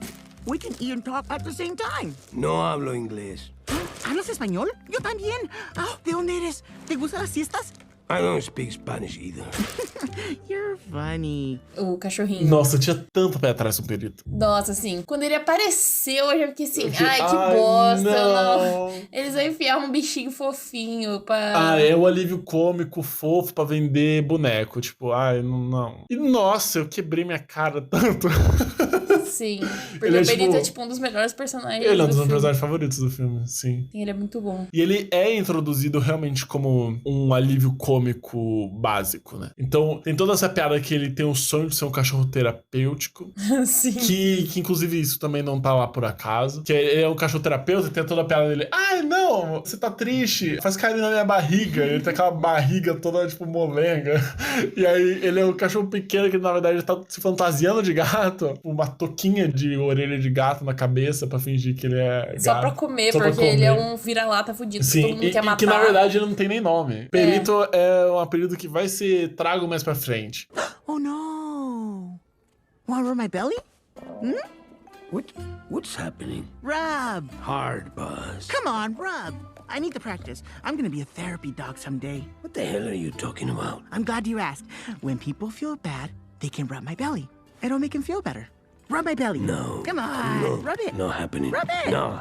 Let me be clear. I don't want to touch your belly, okay? Porque eles vão chamando ele de perito bem aos poucos. Nesse começo eles não chamam ele de nada. Eles chamam ele de perito uma vez, depois chamam outra. Quando eu fui assistir o filme a segunda vez, prestando atenção, eu percebi que eles nem chamam tanto perito de perito ao longo do filme. Tipo, isso é bem pontual. Mas que eles têm tanta atenção nisso, da frequência mesmo, de que os personagens chamam ele dessa forma, que no momento em que ele decide assumir o nome, é tão natural. É porque eu acho que eles fazem o apelido virar o apelido dele de forma muito natural, assim como é os melhores apelidos, na realidade. Vou dar um exemplo. Eu chamo o Henrico de Riquelme. Riquelme é um apelido que ele é esquisito. Então, todo mundo que já tentou chamar o Henrico por apelidos estranhos e que não é muito natural da pessoa fazer isso, que a pessoa tá forçando pra te chamar de um apelido, era esquisito. Nunca pegava. Agora, tipo, o Riquelme, ele foi instaurado pelo nosso primo Cauã. Ele muito naturalmente enfia apelidos nas pessoas. Por quê? Ele não só chama a pessoa daquilo, ele faz ficar natural chamar você de Riquelme. Ele incorpora aquilo a pessoa. Exatamente. É tipo assim, Riquelme. Virou Riquelme, entendeu? Tipo, ele nem te chama mais assim. É eu que te chamo assim. Mas Só por você. quê? Porque ficou natural. Para pra lembrar. Todas as vezes que alguém tentou, que eu vi pelo menos, que eu vi pessoas tentarem dar apelido às outras, tipo, vamos inventar um apelido pra você, nunca funcionou. Isso só funciona na Exalc. Nunca pegou. Porque E mais ou menos também, tem que ir aos poucos lá. Eles tentam e aí vai aos poucos pegando. porque e tem gente que não ponto, pega. o ponto todo, pra mim, de um apelido é justamente quando você tá chamando a pessoa pelo apelido e você nem tá percebendo. Sim, exatamente. Por isso que os apelidos que o Cauã dá nas pessoas pegam tanto, porque ele nunca tá pensando, vou criar um apelido pra você. Quando ele tá fazendo isso, nunca pegou. Alguém virava pra ele e falava assim, então dá um apelido pra fulana. Nunca pegava. Por quê? Porque ele tava se esforçando pra dar um apelido pra fulana. Não, E não o pega. esforço não é parte do apelido. Então eu acho que é isso que eles fazem muito nesse filme. Tipo, perito é basicamente chamar ele de cachorro. Sim. Cachorro. Cachorro. E aí virou cachorro. Por quê? Porque falou tanto. E aí fica muito natural. Mas assim, entra também a família da Cachinhos Dourados, que eles invadem a casa lá da senhorinha atrás do gato de botas. É o momento que ele de fato descobre o bagulho da estrela cadente. Que começa o segundo ato. E aí, tipo, ele escuta, vê que a Cachinhos Dourados e os ursos estavam procurando por ele pra contratar ele pra ir atrás do mapa por causa do João Trombeta, que é muito difícil roubar dele. É que nesse universo, Cachinhos Dourados, ela cresceu, né? Agora Cachinhos Dourados, bebê e ursos são adolescentes. Os ursos adotaram Cachinhos Dourados e eles viraram uma gangue, tipo... É muito engraçado porque eles são introduzidos dessa forma super imponente, né? Naquele trecho, como se eles fossem realmente, tipo, personagens super ameaçadores. Pra no fim, tipo, eles são, tipo, só uma família disfuncional mesmo. Sabe? Eles só vão... Mas assim, Eles não já fazem a menor ideia do que eles estão fazendo. A partir do momento depois da maior ação, né, deles irem atrás do mapa, a gente já descobre que eles não são ameaçadores. A gente passa a não ter medo deles mais. Eles não são mais uma ameaça. Isso é bem no começo mesmo. Tipo, assim. Bem no Na começo. segunda cena você já entendeu qual deles. Quando eles são introduzidos, que aparece eles procurando, entrando naquela cidade dos escombros, e aí procurando o gato e tal. Aí você fica meio tipo, nossa, meu Deus. Primeiro, inclusive, eu achei que a Cachinhos Dourados ia ser a grande fila do filme. Essa é a ideia que eles passam naquela cena. Tem aquele suspense, assim, de tipo, nossa, uma cena escura, A ameaça assim. está chegando. A ameaça está chegando. E aí, tipo, eles quebram isso. Sendo que, na verdade, ela só queria criar um acordo com o gato de botas. Tipo, ela nem queria nada com ele, Ela não com queria... ele, né? Exatamente. Ela queria que ele ajudasse ela, criar um acordo, exatamente. Hello, Mrs. We're looking for a cat. This cat. We've got an offer for him. I told you, health department people, there are no cats here. Make her talk. Excuse me, my darling. We're looking for the legendary Puss in Boots. Have you perhaps seen him? Too soft. Out with it, you old biddy, or I'll have your guts for garters. Too hard. That was not just right. Ela vê que o gato não tá lá, e aí eles acham o túmulo do gato, porque ele faz o próprio túmulo. E aí, quando o gato vê, tipo, ali, escutando eles falarem sobre a estrela, que inclusive eu acho que eles falam do jeito muito natural, não fica forçado. Sabe quando fica um diálogo, tipo, obviamente, reafirmando porque que eles estão procurando o gato, pro gato escutar, entendeu? Achei que não ficou muito forçado, então eu gostei disso. Aí, ele escuta, e aí ele fica tipo, pronto, é a minha solução, eu vou roubar esse mapa pra conseguir minhas 9 vidas, né? Sim. Nessa hora, o perito ainda tá com ele, o perito cava pra pegar as coisas dele de volta, só que aí você acha nessa hora que o perito vai desaparecer, e não, o perito volta. Ele aparece de novo com um graveto, é ele que introduz o graveto, que vai ser a arma do gato de botas durante... parte do filme. Okay, just get in and get out. Easy peasy. Lemon squeezy. Ah! What are you doing here? I brought you a sword. That's not a sword. That's a stick. It's a stick sword. Go home. Well, my home is where my friends are. Again, not friends. Rub for luck? I don't need luck for this. I am a highly skilled master cat thief. Watch! You got this. Então, eu gosto muito da parte de comédia desse filme, porque ela realmente funciona, você tem vontade de rir, porque ela é engraçada. E aí eles incorporam isso, tipo, muito naturalmente, assim. Fica... É isso, a arma do gato é um graveto. E eles usam isso na cena de ação, como uma veia cômica também. Nessa hora eu achei que eu ia odiar o perito, porque eu fiquei tipo, mano, esse cachorro voltou, que saco. Meu Deus, vão fazer ele virar tipo o garfinho do Toy Story. Mas eu acho que isso não acontece porque o perito, ele tem propósito na história. E ele tem um propósito próprio, ele tem uma trajetória dele. O garfinho, ele é o MacGuffin do Toy Story 4. Tipo, eles precisam encontrar o garfinho que fugiu. Tipo, ele é um personagem que a ideia dele é ser insuportável o tempo inteiro pra criar o atrito entre os personagens que a gente já conhece. E aí isso se cansa muito fácil. Mas o perito, apesar dele parecer, e é isso que engana, é que ele parece um personagem formulaico, igual o garfinho. Mas ele não é um personagem formulaico. É tipo um cavalo de Troia. Você acha que ele vai ser o alívio cômico básico de sempre. E ele tem uma nuance tão forte, assim, que a gente vai pensar nisso mais pra frente, né? Mas aí a gente vai chegar ali na fábrica de tortas do João Trombeta, que é o grande vilão do filme, né? O vilão maniquista do filme é o João Trombeta, aquele vilãozão mesmo. E aí ele coleciona artefatos mágicos e entre esses artefatos tá o mapa da estrela. Um adendo sobre isso. Eu gosto muito como eles brincam com contos de fadas nesse filme, que é o que mostra no João Trombeta, principalmente, porque ele tem essa coleção de artefatos de contos de fada.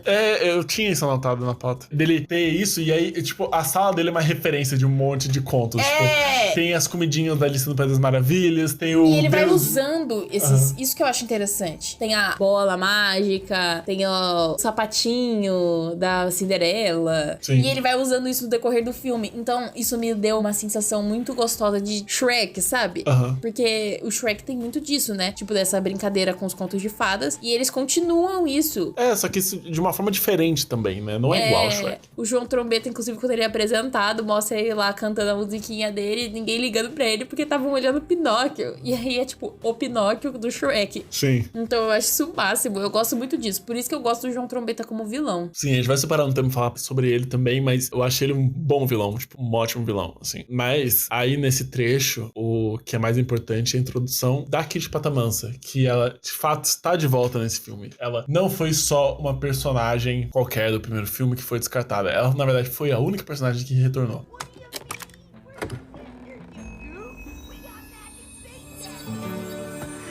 Easy peasy lemon squeezy. Booze? Kitty? Pooze. Kitty! Porque ela foi uma personagem que funcionou naquele filme e que ela funciona muito como esse contraponto ao Gato de Botas, né? É quase uma rival dele, né? E, porra, eles consertaram a personagem nesse filme. Eu gosto tanto da Kitty nesse filme. Sim, ela é muito melhor. Ela é muito boa nesse filme. É porque ela muito tá boa. com o ranço do Gato de Botas. Eles voltam a ser, de fato, rivais. Eles... Que é a dinâmica que funciona. É. Não acho que nem é só por causa disso. É porque o tratamento da personagem... Primeiro, eu acho que o design da personagem é muito mais... Gato. É muito mais gato, muito mais fidedigno. Então, tipo, ela tem um formato de rosto próprio, que é um formato de rosto dela. Não é, tipo, um formato de rosto que tenta, tipo, simular um rosto feminino. Ela não tem silhuetas femininas. Ela não tem, tipo, curvas, sabe? Tipo, que era essa coisa mega forçada no primeiro filme, que eu acho estranhíssimo. Isso não volta pra cá. E assim, se ela é uma guerreira, ela vai ser uma guerreira. Não é aquela coisa, tipo, não, porque ela é uma brucutu. Ela tem essa finesse, né? Que ela rouba as pessoas sem elas nem perceberem, inclusive. Ela tem essa elegância. Só que ela não é, tipo, uma milady, tipo, que do nada, assim, eu vou começar a flertar com você. Eu sinto mais sinceridade na personagem aqui, saca? Ela tem um pouco disso ainda, porque ela continua flertando com o Gato de Botas, inclusive. Tem essa coisa dessa atitude meio caliente latino-americana, né? Eles têm química. Eles têm essa química, mas que é uma química que eu sinto muito mais sinceridade, assim. Eu não sinto que esse estereótipo latino da personagem, ou da forma com que eles se relacionam com o outro, tá à frente do que essa relação significa pro filme e pra eles. Então, tipo, eu acho que funciona muito melhor. E aí, a gente descobre até que eu acho que é uma coisa legal, porque dá a sensação de que é um universo muito amplo, que vai muito além do que tá acontecendo no filme. Que, na verdade, a Caixinho já tinha tentado negociar com a Kitty, e que a Kitty tinha negado, falando que ela tinha um retiro espiritual. Que, na verdade, ela fez isso pra pegar pra ela o bagulho e foda-se. Então, tipo, é super interessante, porque dá a sensação de um universo amplo, assim, de que vai muito além dos limites. Não, e a Kitty passa a ter uma personalidade, né? No primeiro filme, ela... E ela tem uma jornada, né? Ela literalmente ela é só contratada pra tentar roubar os feijões e convencer o gato. Sim. É isso, tipo, ela é contratada o tempo todo. Todas as ações dela são porque ela é contratada. Só no final do filme é que ela começa a agir como ela mesma. E aí, nesse filme, ela age como ela mesma o tempo todo. Porque ela tem um próprio arco, ela tem um motivo pra estar aí buscando o mapa, ela passa a perna nas pessoas, ela é esperta. E uma coisa legal, esse filme passa no teste de Bechdel, que é aquele teste lá de que um filme precisa ter mais de uma personagem feminina com nome, elas precisam se comunicar, tipo, conversar, interagir entre si, e elas precisam falar de alguma coisa que não são homens. Puss in Boots? Goldie, Bears. Hola, Jack. Kitty Soft Paws. My, you have a lot of nerve coming back here. Please, I was the best thief you ever hired. You robbed me. You set me up. You said you were going on some spiritual retreat. Namaste. And you're supposed to be dead.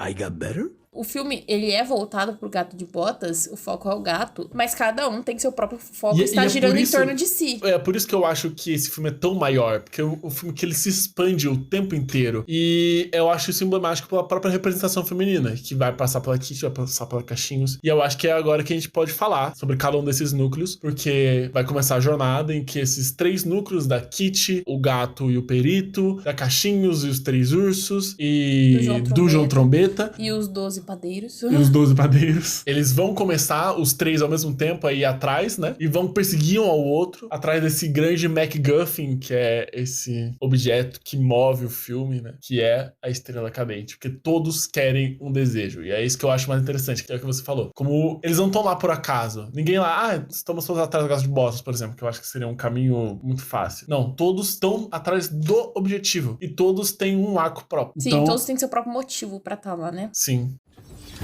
A single wish burns true and bright. This map's the key, so hold on tight. Suéltalo. You let go. There's no way I'm letting you hold the map. Well, there's no way I'm letting you hold the map. I can hold it.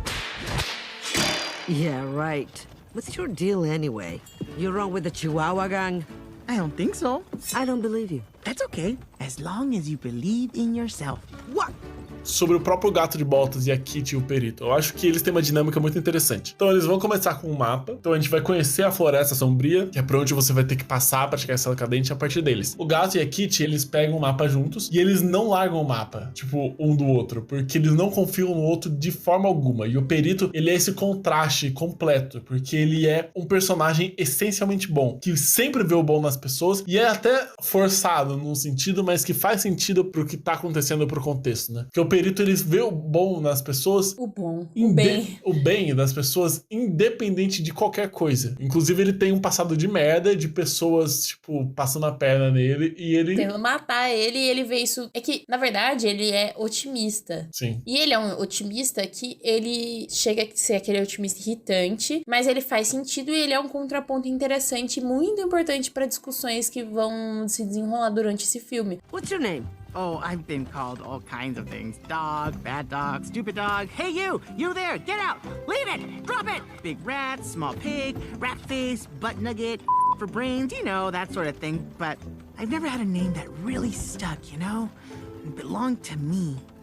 No one's that dumb, no one's that nice.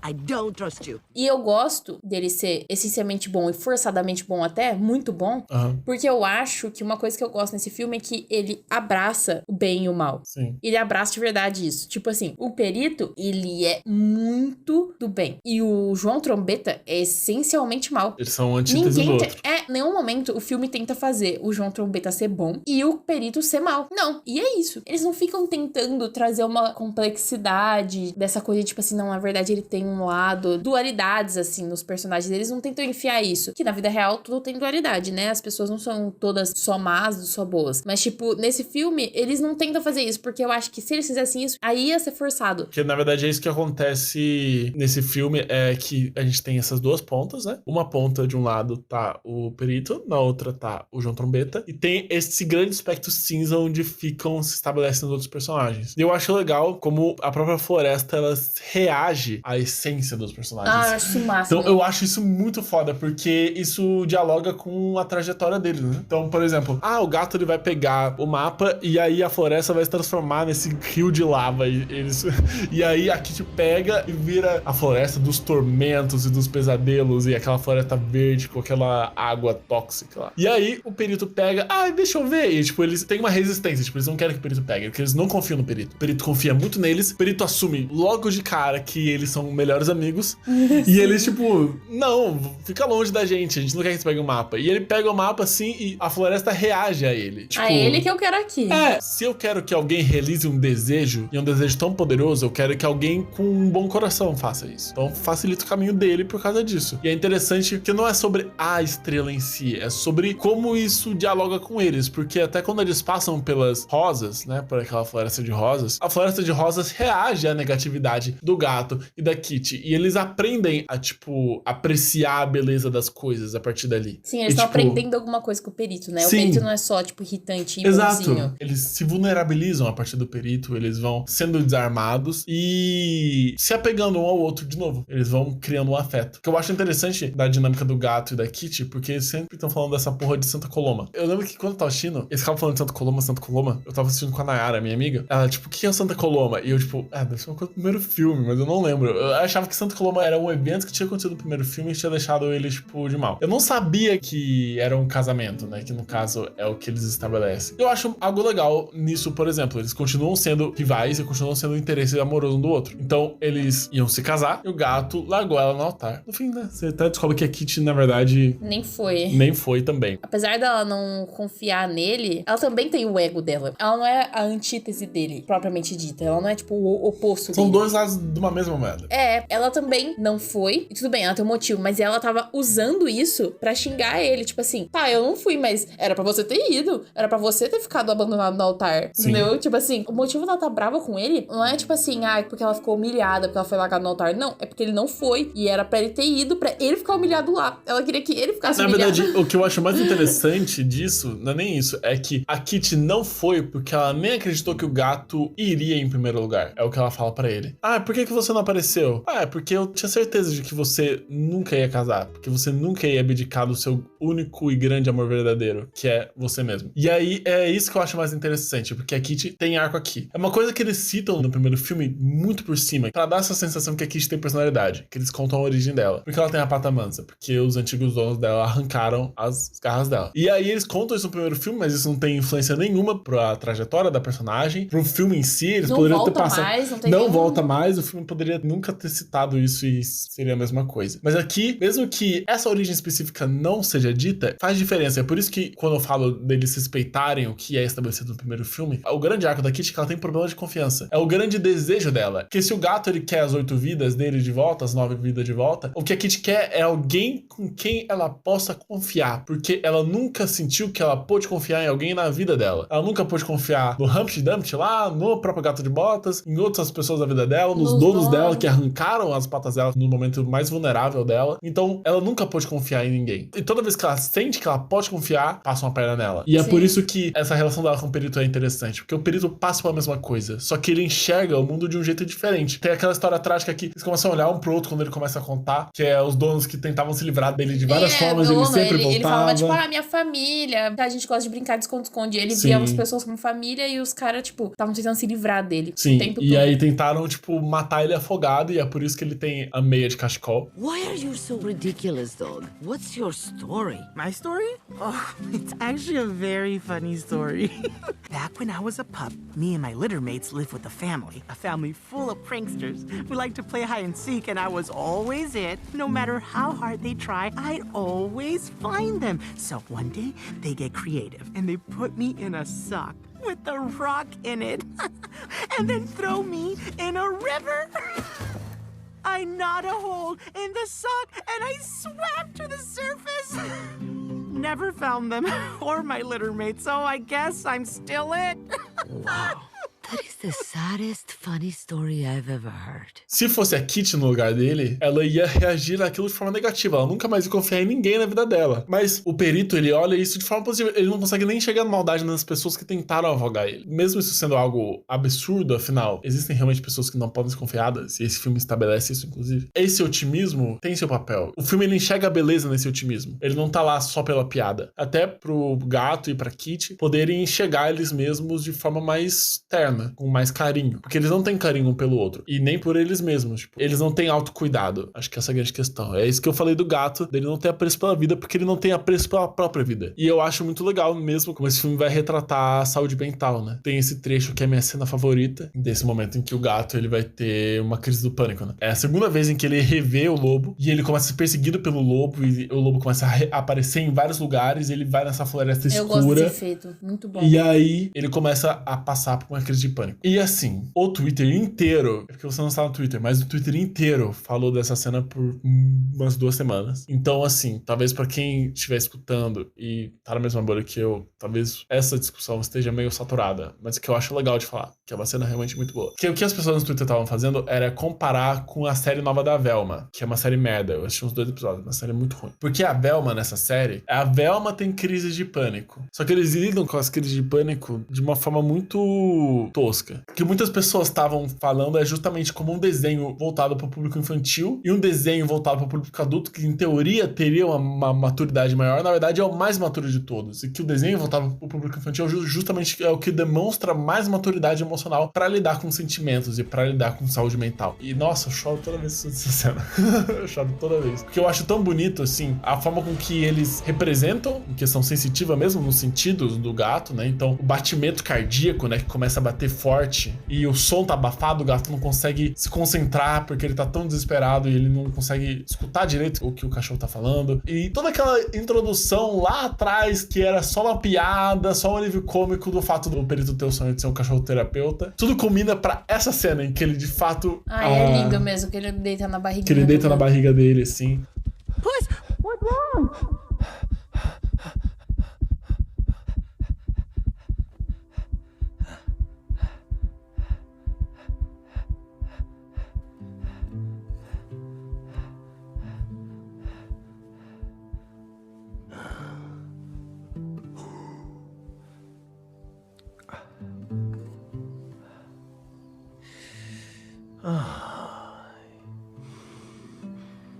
Thank you, perrito.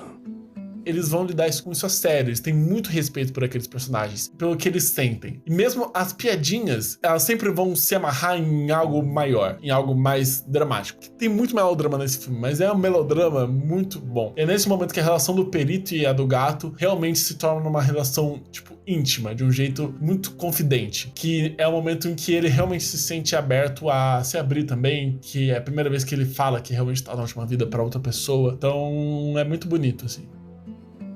What's going on with you, Puss? I am down to my last life, and I am afraid. Well, it's okay to be afraid. No, not for Puss in Boots. I'm supposed to be a fearless hero, a legend. But without lives to spare, I am nothing.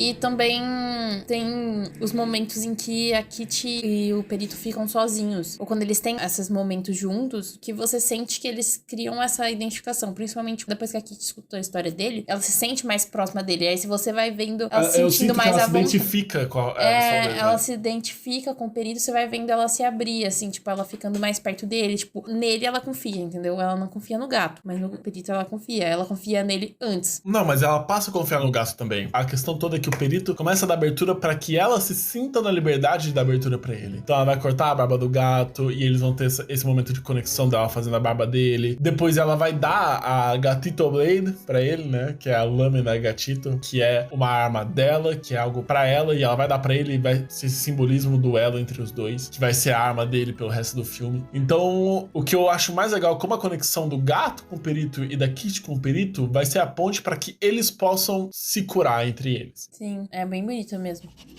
Oh, I'm telling you, when we get that wish, it will make everything just right for all of us. Will it make us rich? Rich enough to hibernate all the year round? The richest. Will we be like big time thieves? The biggest.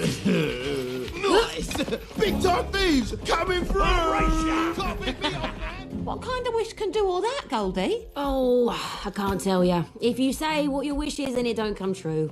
Assim como os outros personagens são apresentados e as outras tramas, elas também são muito bem desenhadas pra elas se comunicarem no momento X, assim, no momento específico. Então, vai ter esses momentos em que a Cachinhos e os ursos vão mostrar o caminho deles, né? Eles indo atrás do gato. E aí a gente vai entendendo por que eles estão fazendo aquilo. Que, na verdade, os ursos, eles basicamente, tipo, adotaram a Cachinhos e eles fazem tudo o que ela quer. Ela, tipo, basicamente manda neles. Ela é a manda-chuva do rolê. É isso que eu acho interessante, porque todo o arco da Cachinhos é que ela é retratada como essa órfã, né, que foi adotada, que se sente deslocada da família, da cultura da família, dos costumes da família, porque eles são ursos, e ela não é uma ursa. Ela se sente deslocada, mas ao mesmo tempo usufrui deles e se aproveita deles e da ingenuidade deles o tempo todo. Então, eu gosto da nuance da personagem, porque ela tem, tipo, muita verdade no que ela tá sentindo, de não se sentir pertencente, ao mesmo tempo de que ela é egoísta pra caralho, saca? Então, eu acho que a Cachinhos é uma personagem muito complexa. Eu ouvi opiniões muito mistas sobre, mas eu gosto muito do arco dela, e como o arco dela se costura com o resto do filme, com o próprio perito e os outros personagens. Na verdade, eu acho que eu não gosto muito da Cachinhos. Mesmo no final, eu continuo não gostando muito dela. Enquanto pessoa, assim, tipo, enquanto uma personagem. Tipo, eu olho pra ela, assim, mesmo ela tendo arco de redenção, eu continuo achando ela super egoísta e não gosto da forma que ela trata os ursos. Mas eu acho muito bonita a forma com que eles colocam esse sentimento de família muito genuíno. Porque os ursos, eles são ingênuos, sim, mas eles não são só ingênuos. Eles realmente a veem como parte da família. A essência de uma família, teoricamente, né, não são todas as famílias que a gente nasce que são assim. Essencialmente, a família, ela tá lá sempre pra você. Ela tá lá te ajudando, te amando, independente, e eles vão fazer tudo por você, pra te fazer feliz. Então, eu não vejo eles como muito ingênuos, eu vejo eles, tipo, eles amam ela. Incondicionalmente. Eles amam ela incondicionalmente. Então, eles veem que pra ela é importante realizar um desejo, mesmo eles não sabendo que desejo que é esse. E mesmo eles, sabendo que isso significa se livrar deles. Isso sim, no final. Mas mesmo antes, tipo, eles confiam nela. Eles não sabem qual é o desejo dela. Ela vai revelar isso depois. Eles não sabem, eles só sabem que, tipo, ela precisa do desejo, porque ela fala que o desejo vai satisfazer todos eles, vai fazer bem pra todos eles, então eles acreditam nisso. E eles estão lá genuinamente por causa delas, porque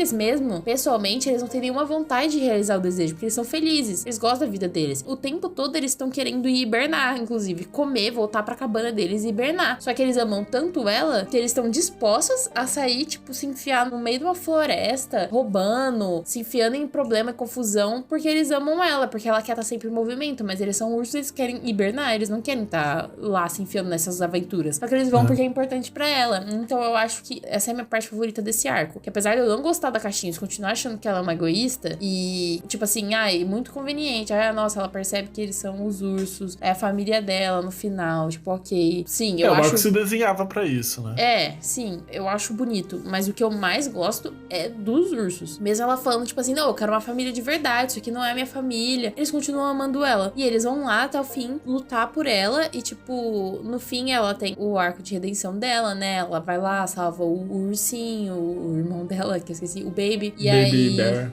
Aí ela percebe que, não, vocês que são minha família, eu não preciso de outra família, que eu acho isso muito bonito. Porque no final, é isso, família é quem abraça. Tipo, ela não precisava de pais humanos. Provavelmente seria muito mais traumático pra ela ter pais humanos, inclusive. Inclusive, não recomendo pais humanos, viu? Fica com os ursos mesmo. Ai, meu Deus. Que horror, Henrico. Eu gosto muito da conexão da mamãe urso com a Caixinhos, na verdade. Porque a Florence Pugh e a Olivia Colman, quando eu descobri que eram elas, quando eu vi nos caras assim, eu fiquei tipo, meu Deus do céu, não acredito nisso. Mas eu gosto muito, assim, daquele flashback na cabana, que eles reencontram a cabana lá na Floresta Sombria e a gente revisita o conto da Caixinhos Dourados. Que a gente tá assistindo, a gente tá vendo os personagens e a gente meio que naturaliza ali aquela dinâmica, mas a gente entende que nem sempre foi assim. Tanto que no conto original, na verdade, os ursos querem matar ela. Sim. Mas aí eles readaptam aquilo de um jeito muito bonito, assim.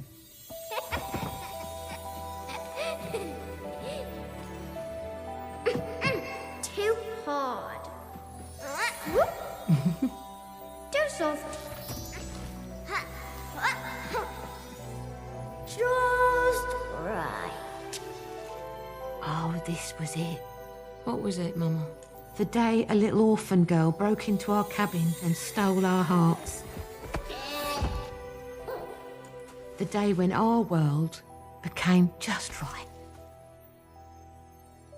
Então eles reintroduzem as piadas que tinham nos ganchos da história, então das camas, que essa aqui é muito macia, essa aqui é muito dura, essa aqui é perfeita, do mingau muito gelado, muito quente, e ela explorando assim a casa, e eles encontrando ela na casa e acolhendo ela. E o jeito que ela fala, que no português fica perfeito, mas em inglês que ela fala, tipo, it's just right, assim. Que ela usa essa frase específica pra estabelecer que eu preciso de uma família de verdade pra que tudo fique do jeito que precisa ser. E eu acho muito bonito como a própria mamãe urso vai se apropriar dessa noção da Caixinhos nesse momento do flashback pra falar, quando a gente te encontra, a gente vê essa criança tão bonita e tão pura, e foi a partir daquele dia em que tudo esteve do jeito que precisava ser. That everything is just right. Como a mãe dela, que seria tipo o papel do perito, talvez, de que sempre enxergar o melhor na filha. E que mesmo quando ela descobre que na verdade o que a filha queria era se livrar deles, ela aceita e fala, beleza, a gente vai realizar seu desejo, porque eu te amo acima de tudo. Então é tipo um amor materno muito incondicional, assim. E que eu me senti muito abraçado pelo amor dela. Tanto que o único momento que eu chorei no filme, a primeira vez que eu assisti no cinema, foi com essa cena do flashback. E ela abre o livro. Uma coisa que eu achei interessante que eu percebi agora da terceira vez é que o livro, ele tem nome, tem vários nomes. A abertura do livro é que aí a gente vai começar a entrar em teoria, essas coisas que o imaginário faz pra nós. Sim.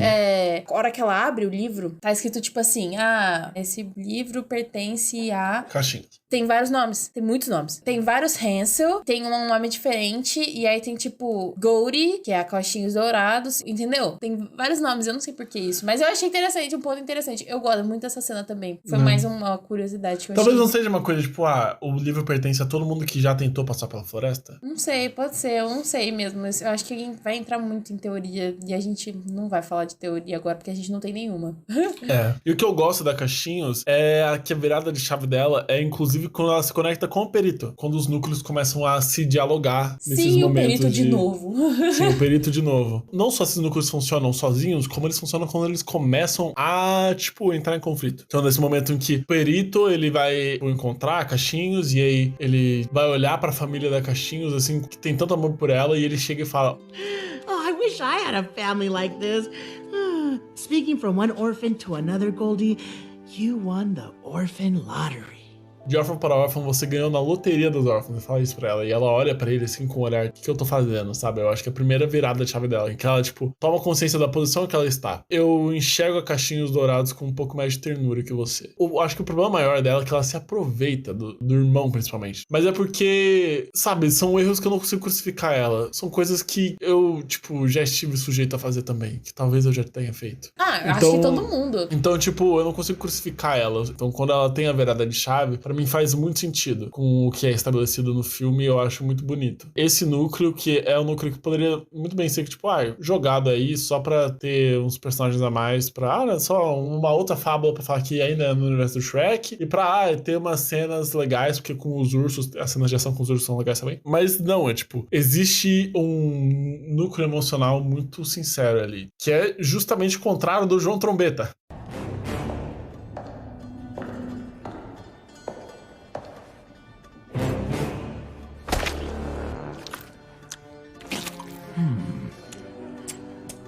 I pronounce this batch delicious. Que é o que eu acho mais interessante, porque quando você falou lá atrás do Humpty Dumpty, de que eles ficam querendo forçar a redenção do Humpty Dumpty, porque, olha, no fundo ele tem um coração de ouro, que é justamente, parece que o João Trombeta nesse filme é tipo a resposta a isso, que é tipo, o João Trombeta não tem redenção nenhuma. Nenhuma, ele é só mal. Não existe nada que pode fazer o João Trombeta melhorar. E é interessante porque qual que é a motivação do João Trombeta? Ele é um garotinho rico, que ganhou tudo na mão, herdeiro, mesquinho, medíocre, quer ser reconhecido pela própria mediocridade, e que quando ele não é reconhecido pela própria mediocridade, ele acha que o mundo inteiro precisa pagar por isso. E é por isso que ele tem essa obsessão por objetos mágicos. É porque ele não tem ele mesmo poderes. Ele não é um boneco de madeira com vida. Então por isso que ele tem essa obsessão em colecionar artefatos, que é a forma dele se aproximar a ter poderes, mas ele queria ter poderes ele mesmo, ele queria poder ter o poder na mão dele, literalmente. Basicamente, essa a premissa dele, e eu acho interessante que é tipo, por que ele quer isso? Por nada, porque ele é um personagem sedento por poder. É isso, o jeito que você tá explicando até passa essa ideia de que ele tem essa certa, complexidade. Que mas ele... não é complexidade, é só tipo pano de fundo. Quer dizer, ele poderia ter, mas eles não fazem ele ter. E aí eu queria entrar num ponto que pra mim foi um ponto alto desse filme, que foi o grilo falante. Eu gosto muito do grilo falante. Ele vai lá e enfia todos os artefatos antes de ir atrás, né, do gato com o mapa. Ele enfia todos os artefatos que ele tem lá dentro de uma bolsa, que inclusive também é a bolsa da Mary Poppins. Sim. Que cabe tudo. E aí ele enfia também o grilo falante. Aí ele vai tirar o grilo, achando que o grilo vai comer todas as flores lá quando ele tá no campo. E aí o grilo, na verdade, é o grilo falante, que é nada mais do que a consciência do Pinóquio no filme do Pinóquio. Sim, é o grilo do Pinóquio. All right, magical locust. Defoliate, fly, and feast. Eat those flowers! I'm not a magic locust. I'm not a locust at all. Well, what do you do? Well, I judge you. I sit on your shoulder and judge your actions and the quality of your character. I'm your conscience. I really did overpack. E eu acho massa, porque ele serve pra mim, o grilo, ele é um personagem muito importante nesse filme, porque ele serve pra te mostrar que, na verdade, o João Trombeta, ele é mau e ele é só mau, entendeu? Ele é pra responder os questionamentos, tipo, será que o João Trombeta realmente, ele tem uma complexidade emocional? Tipo, não, ele é só, tipo, unidimensional mesmo. Ele é só mau. E assim, eu acho legal, porque isso dá um papel pra ele no filme, e é um comentário também. É muito engraçado o momento que o grilo chega, tipo, como que foi a sua vida pra você chegar nesse momento em que você tá... Eu aí ele, tipo, eu não sei, eu sempre tive um teto pra morar, sempre um lar tive estruturado, tudo, pai e mãe. Um lar estruturado, um pai e mãe, herdei uma indústria, tipo... Sou rico. You know, Jack, maybe we need to dig a little deeper. Tell me about your childhood. You know, I never had much as a kid. Just loving parents, and stability in a mansion, and a thriving baked goods enterprise for me to inherit. Useless crap like that. E, tipo assim, ele começa a descrever todos os privilégios dele, e aí o grilo, tipo... Eu gosto muito dessa cena, porque eu acho ela muito engraçada. João Trombeta é um burguês. É um burguês safado. E no final, um outro ponto que eu acho engraçado é que no final, quando o João Trombeta tá pra morrer, ele fala assim, o que eu fiz pra merecer isso? Aí todo mundo olha assim pra ele, não, o que eu fiz especificamente? O que eu fiz especificamente pra merecer isso? Eu acho muito engraçado, porque ele acaba com essa coisa dramática e cômica, assim, né? What did I do to deserve this? I mean, what specifically?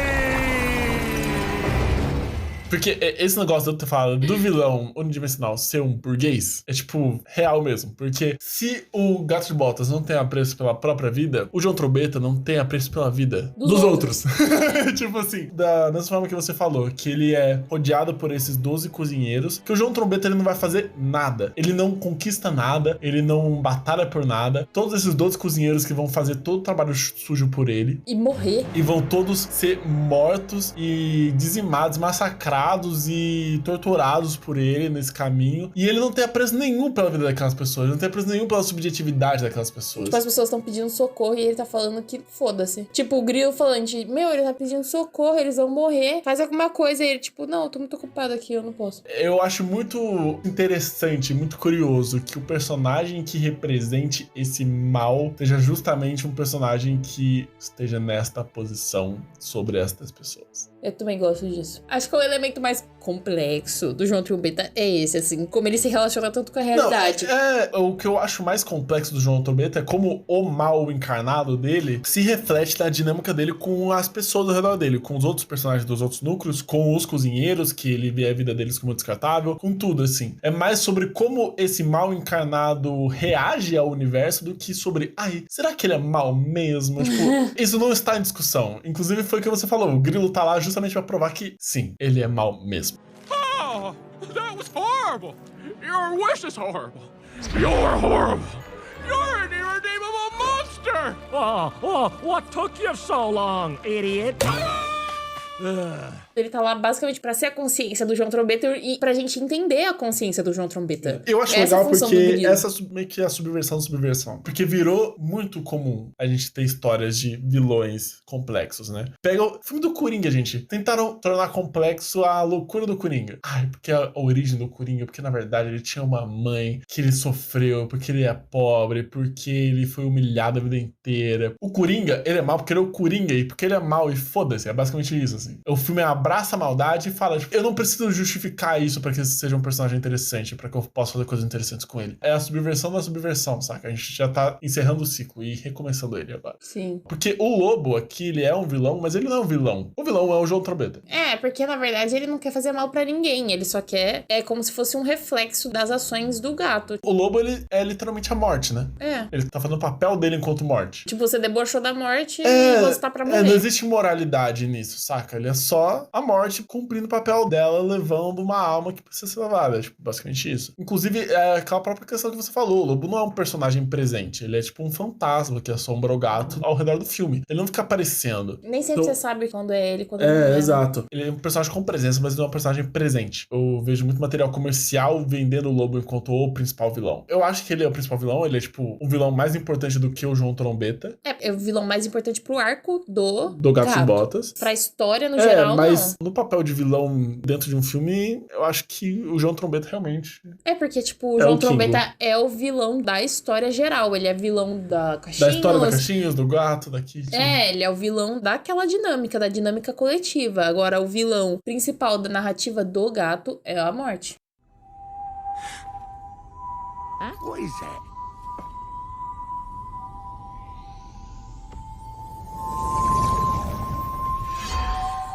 Who's that? He's here for me.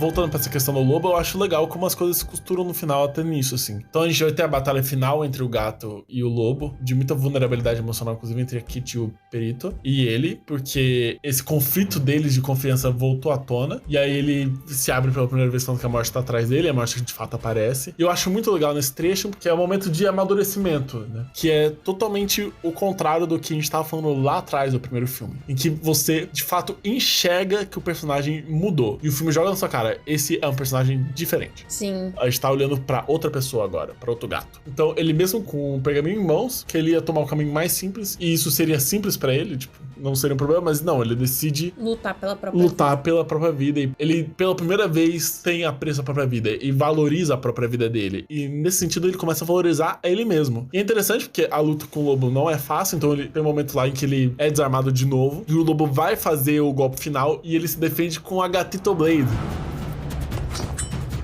Say hello to my Gatito Blade. Que eu acho muito foda, porque a Gatito Blade foi a lâmina que a Kit deu. Então o que salva ele da morte é a conexão que ele fez com as pessoas. Isso é clichê para um caralho. Mas o que eu acho mais legal nesse filme é justamente... Mas é clichê, mas é verdade. Não, mas o que eu acho mais legal é como esse filme usa dos clichês de forma inteligente e muito sincera. E ele não tem medo de assumir esses clichês. É isso. O que salva o gato é a conexão dele com os amigos dele. Literalmente o nome do grupo no final é Time Amizade. Eles fazem piada com isso, mas eles abraçam isso. É isso aí. Time Amizade. Nós somos Time Amizade. Sim. Eu acho que essa é uma coisa porque eu gosto muito desse filme também. Que ele realmente abraça esse clichê. E o clichê, ele pode ser uma verdade. Não é porque é um clichê que ele não é de verdade. Acho que as pessoas veem clichês como algo ruim que eu tenho dificuldade de entender por quê, assim. Quer dizer, não. Eu entendo por quê. Eu tenho dificuldade de pensar da mesma maneira. Tá. Por quê? Eu entendo que os clichês nas obras, eles acabam sendo cansativos.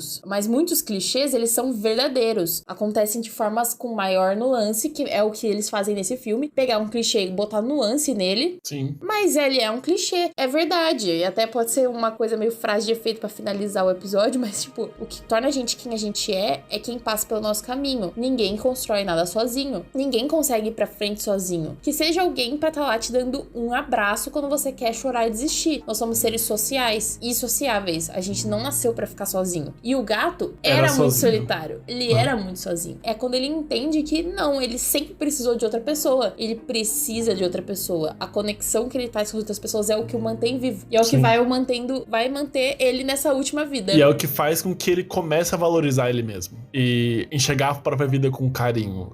É o que vai manter ele vivo daqui pra frente. Sim. Porque ele morreu as outras 8 vezes porque justamente... Ele não tinha nada a perder. E ele não tinha pessoas com ele. Não tinha ninguém ali pra ele. Ele tava sozinho. Sozinho ele ia morrer mesmo, entendeu? Tipo, é uma coisa meio besta. Mas é verdade. Tipo, ele, por exemplo, uma das vezes que ele morreu, ele caiu bêbado do penhasco. Se ele tivesse um amigo, ele não teria caído bêbado no penhasco. O amigo, provavelmente, sempre tem um amigo sóbrio do rolê que ia cuidar da pessoa.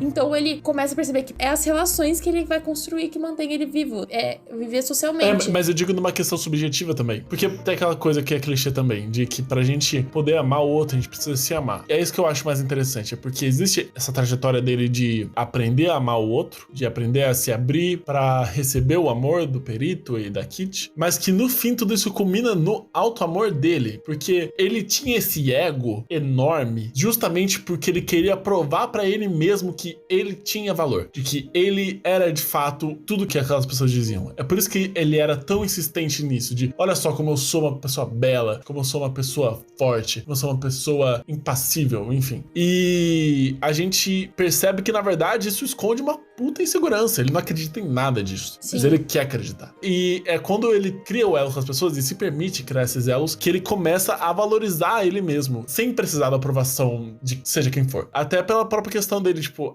tá comendo mariscos. Se ele entende que a vida dele tem valor dessa maneira, que não só isso, mas que ele tem agora coisas a perder, porque ele agora tem pessoas ao lado dele, ele ficar jogando vidas, mesmo se ele continuasse com 9 vidas, vamos supor, ele ficar jogando vidas pro ar, tipo, ele não pode mais se dar esse luxo, porque ele tem outras pessoas a quem se importar, entendeu? I know I can never defeat you, Lobo, but I will never stop fighting for this life.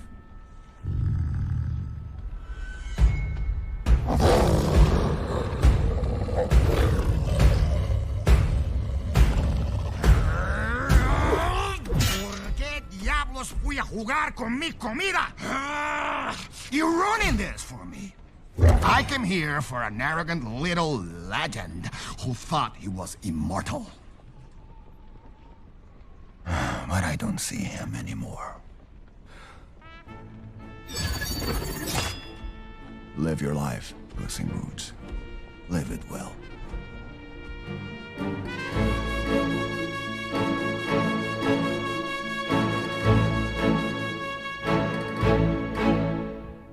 Acho que essa é a mensagem que fica no final. Todas essas, né? Tanto a mensagem da Cachinhos, quanto a mensagem do gato e até da Kitty, né? Sim. Da Kitty e do Perito. Enfim, esse filme é muito emocional, então acho que a gente pode fechar é bom. Eu Não acho que essa bomba. acho que essa é a grande diferença mesmo. Porque enquanto um dos filmes, ele tá se preocupado muito em explicar as coisas minuciosamente, o outro filme, ele decide se ancorar no emocional daqueles personagens e as coisas se explicam de forma orgânica. Foi o que eu falei, é um roteiro tão bem amarrado que as coisas, elas se amarram e se explicam e cada elemento, ele ganha relevância ao contar da história de forma tão orgânica em que a gente nem percebe e não existe esforço nisso. É só você confiar naqueles personagens e confiar na história que você tá contando, entendeu? Sim. E eu acho que é essa a grande diferença, assim, que eu acho que faz o Gato de Botas 2 ser o filme que deveria, na verdade, assim, né? Aquele outro filme pode muito bem ser descartado aí nessa. E, sinceramente, é o melhor filme que eu assistia, que lançou esse ano. Sim, concordo. Porque ele lançou no fim de 2022, só que aqui ele veio mais tarde, por causa da temporada de férias que eles esperam pra trazer em os janeiro. cinemas aqui, esperam pra trazer em Mas janeiro. você sabia que ele lançou mais tarde ainda na Inglaterra? Ele saiu na Inglaterra no começo de fevereiro. Quem diria? Sim, dessa vez a gente chegou antes aqui. Vencemos.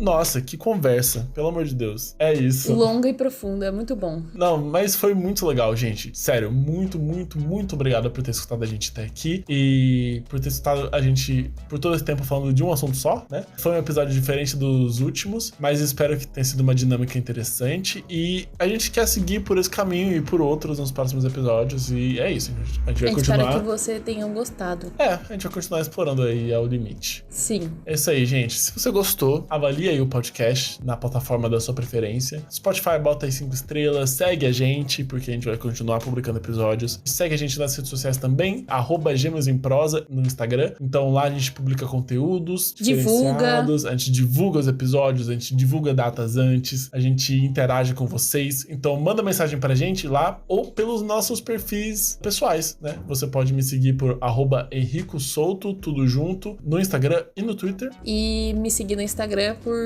Giulia_Nunes. Não tenho Twitter, pessoal. Vou ficar devendo. Isso, vai continuar assim por um tempo. É isso, gente. Muito obrigado mais uma vez. Continuem aí sintonizados com a gente. E até a próxima. Um beijão.